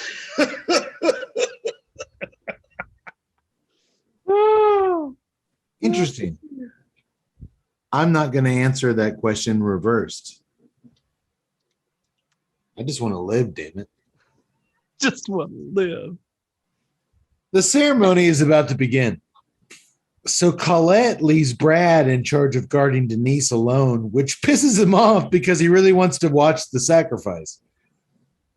Denise starts flirting with him, asking Brad what all's involved if she wanted to join the church so they could date each other. Brad tells her, well, you'd have to renounce God, get a tattoo, and take a whiz on the Bible. It's a whole thing. Dude, that's what it That was actually classic. Just sounds like a Russian Saturday night to me. Dude, that's what it takes to join the Church of Satan. Renounce God, get a tattoo, and take a whiz on the Bible. Tut, I think you did at least 2 of those things on the Travis Tritt tour. Oh, definitely so. Definitely so. But enough about do that. you have a satanic tattoo? Son, if you want to get up on this stage and sing about Southern Nights, you're going to have to renounce God, get a tattoo, and whiz on the Bible. Piss on this. And wear fringe or leather. All right, I'm going to piss on the Bible, but I ain't wearing fringe. Hey, you only got to do 2. When Brad sticks his head around the corner to maybe get a glimpse of what's going on in the main chamber, Denise clubs him over the head with a candlestick holder, knocking him out cold. Back in the dungeon cell, Matt has still bent over with his butt cheeks exposed, while Neil can't seem to get his dick hard for some reason. again, his buddy's like, I'm not gonna blow you. If we're gonna do this, you gotta get it. You gotta get it hard on your Do it own. now. Come on, buddy. You gotta draw a line somewhere. Just then, Matt's cop dad walks in and sees this. Whoa. As he ushers Neil out of the cell, No judgment, son. No judgment, son. As As he ushers Neil out of the cell, I love this. No judgment, boys. No judgment here. No. I'm not judging you. But Neil is like, he is judging me. I swear, Dad, I had heterosexual sex with an attractive female prostitute earlier that night. I swear I did. No judgment. Dude.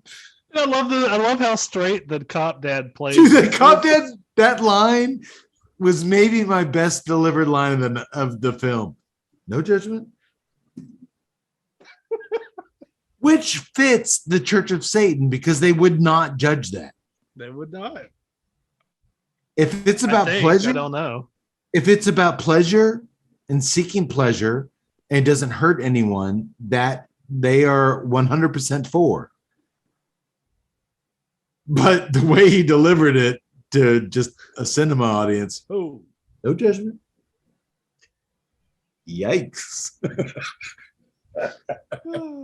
It was so funny.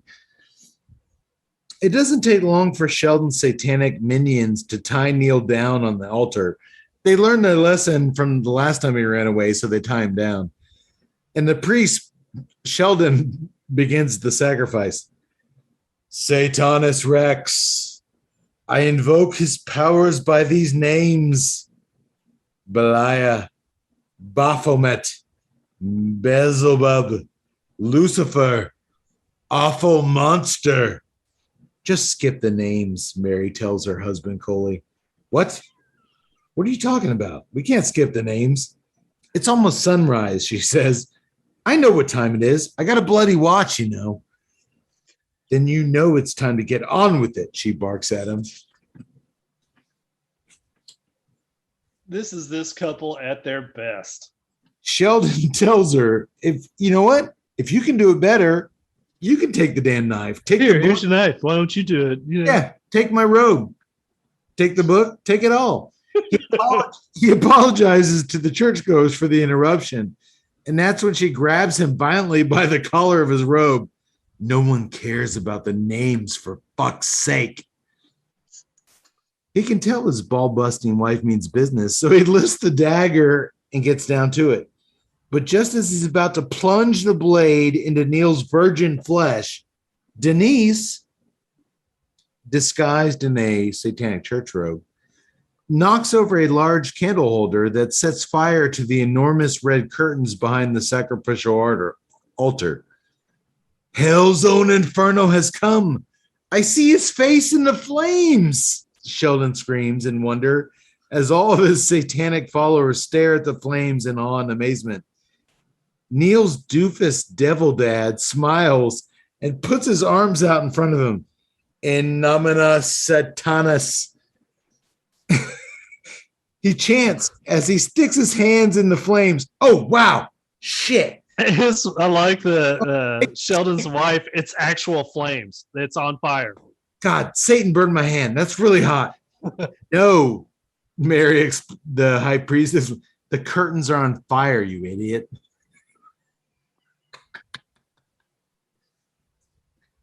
In the mass confusion and the flames that follow, Denise climbs up on the altar, places Neil's hands on her teenage tatas, and rides him to a glorious climax as priest Sheldon screams out in peril at the sight of it all.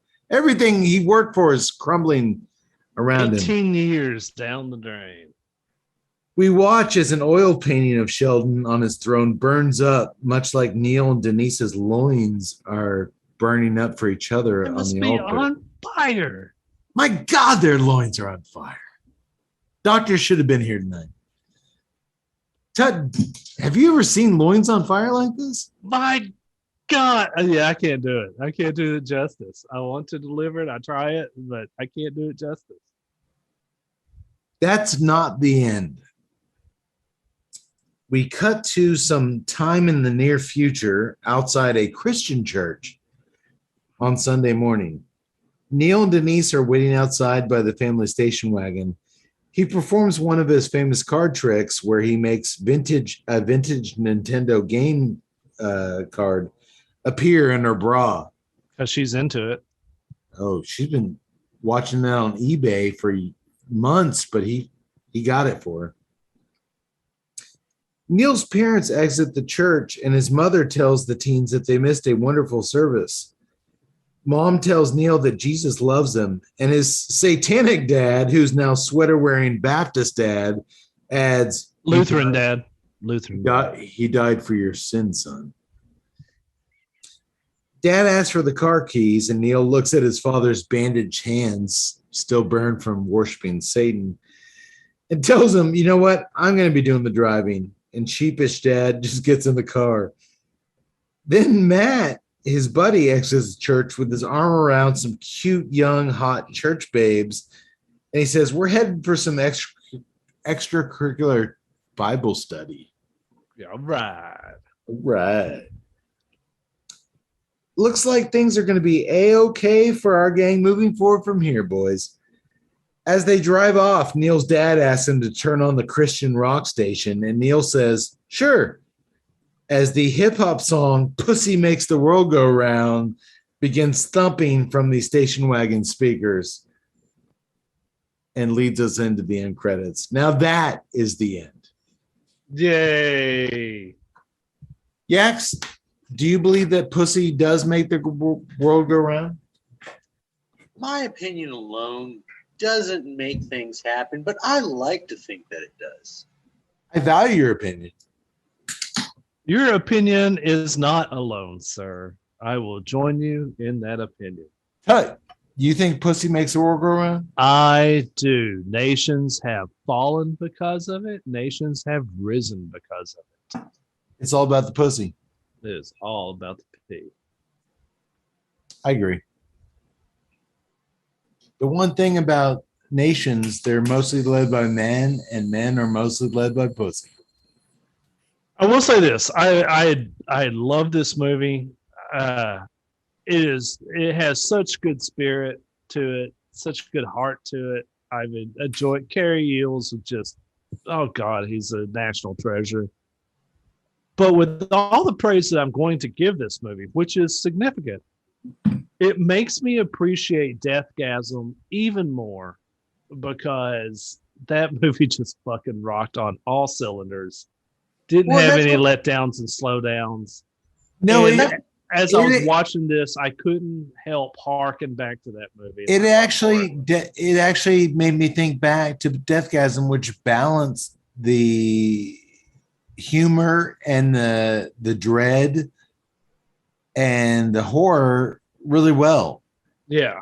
Also, like, Devil's Candy had no humor whatsoever. Right. It was strictly. Yeah, but that was a good pace all the way through. Well, I mean, that's what I was kind of hoping is that, like I said, it started out campy, and I was hoping like maybe somewhere toward, in the middle towards the end, you would actually start to draw in some of this supernatural. I mean, like actually there would be some sort of actual demonic presence. Yeah. But, as soon as, like after I got past the halfway point of this film, I'm like, yeah, there's no demonic presence here. It's not going to have any creep factor.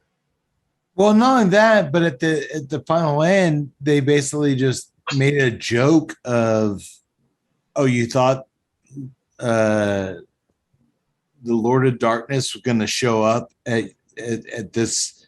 No, it's all stupid. I mean, they basically piss in the face of all religion and for the sake of laughs. And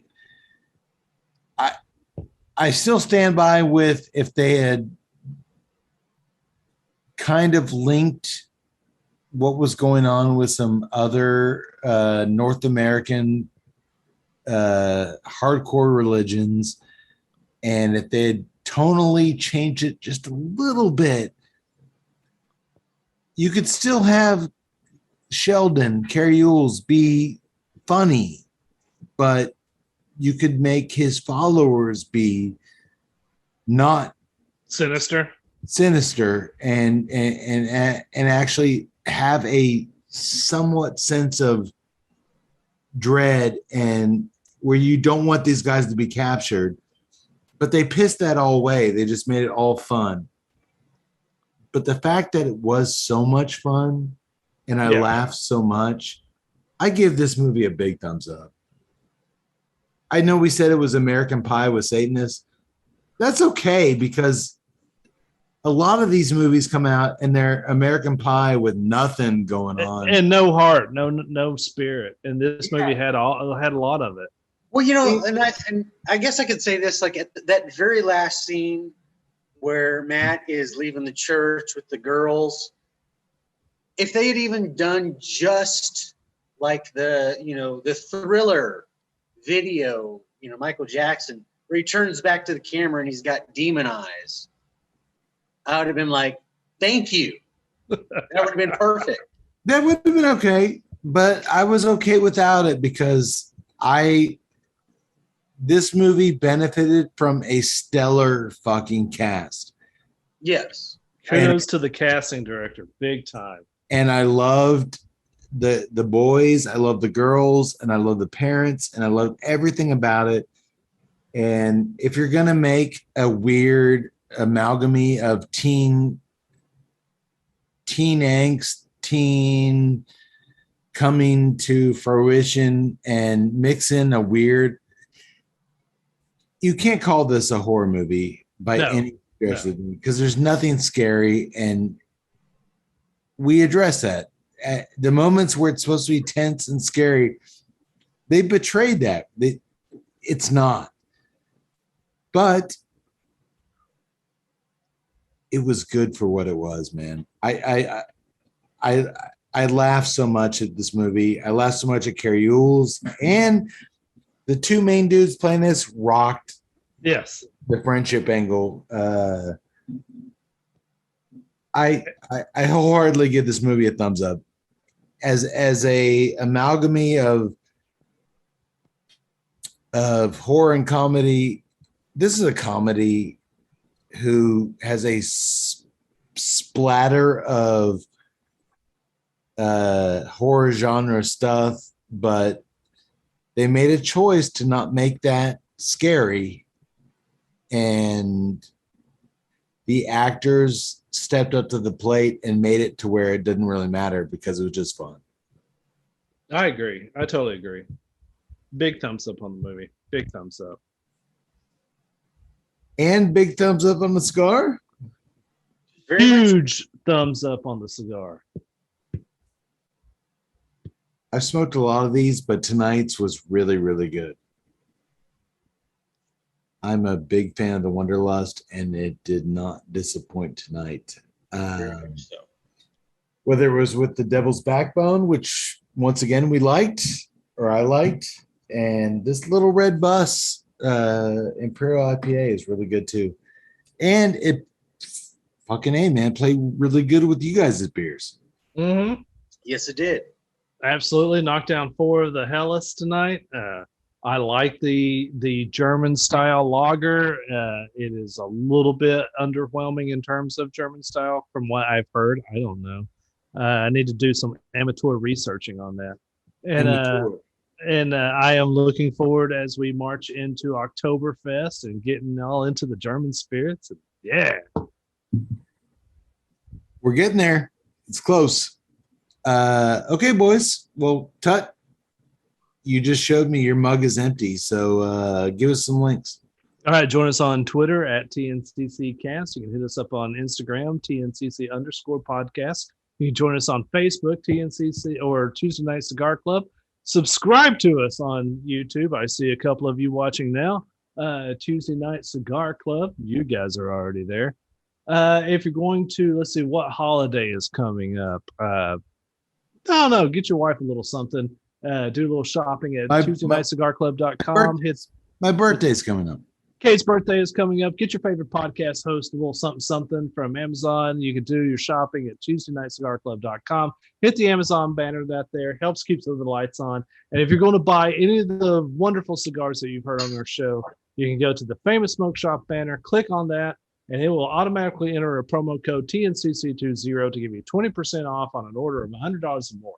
That's 20% off, fellas. You pay $100, you only have to pay $80. That's a pretty damn good deal. Good job, Ted. Well, we will be back in 2 weeks with another episode. The doctor will return if you missed him tonight. I'm looking forward to Halloween, man. Hit me. Are we there? Are we there, Ted? Are we on our march? I'm saying go ahead and let's start the march now. Let's start the march to Halloween. Okay. All right. I have the go ahead from Tut, our non-horror guide, to start marching to Halloween. So that's what we will do. We're basically living in a political horror fest now, so let's get this thing going. Right. When your whole world's a shit show, you might as well embrace the beauty that is horror movies. So we'll do that. Let's begin the march to Halloween. Our next episode, 2 months of nothing but horror and fun and gore. I have a lot of ideas on where we could take this, so let's just do it. Thank you for joining us tonight. In the meantime, we kind of talked on this briefly at nauseum several points tonight, but if I could just say one thing, the people that know what they're talking about ask you to go get vaccinated, so maybe go do that. They know a lot more than you. They've studied, they've spent their whole lives, they've dedicated their whole lives to telling you to do this, so just go ahead and do it, because I really want to hang out with Tut, Yak Boy, and Doctor again here in the corner of No Hope around the table. And every time we get close to that, you fucking idiots screw it up. So let's just all get vaccinated, hang out, and that's where we stand. That has nothing to do with the Wings of Liberty. Yes, you do have freedom to make choices, but you should maybe make choices to benefit every fucking one in this country. Let's do it. May the Wings of Liberty never lose a feather. We'll see you again 2 weeks. Let's do it, boys. Sayonara, motherfucker. We'll see you in 2 weeks or so. Love you. Bye.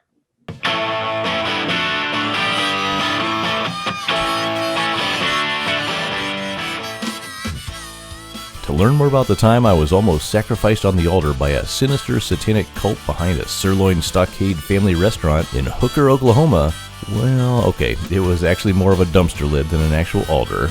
And to be honest, it was more like a group of very angry local buffet patrons than a satanic cult. But just barely. You see, folks, anytime you tell your pal Keith A. Howell that he can help himself both to unlimited macaroni and cheese and unlimited imitation crab meat, well, there's gonna be trouble with a capital K. You don't drop Rambo in the middle of the jungle and ask him not to blow shit up. You know what I'm saying? Of course you do. And, well, that's the last time I'll ever be visiting the town of Hooker, Oklahoma. Talk about false advertising. Anywho, in the meantime, you can learn more about the cigars enjoyed on tonight's episode by visiting RoMaCraftTobac.com. For more on O'Brien's Irish Pub, the live music leader in Central Texas, please visit o'brienstemple.com and download their free smartphone app, where you'll find full beer listings including over 40 on tap, menu information, and a calendar of upcoming live events. To listen and purchase music heard on tonight's program, check out www.fritzbeermusic.com. Thank you for listening to the Tuesday Night Cigar Club podcast. This is Keith A. Howell saying until next time, friends, unless we see you sooner at the pub. So keep it smoky, and for God's sake, keep it ballsy as well.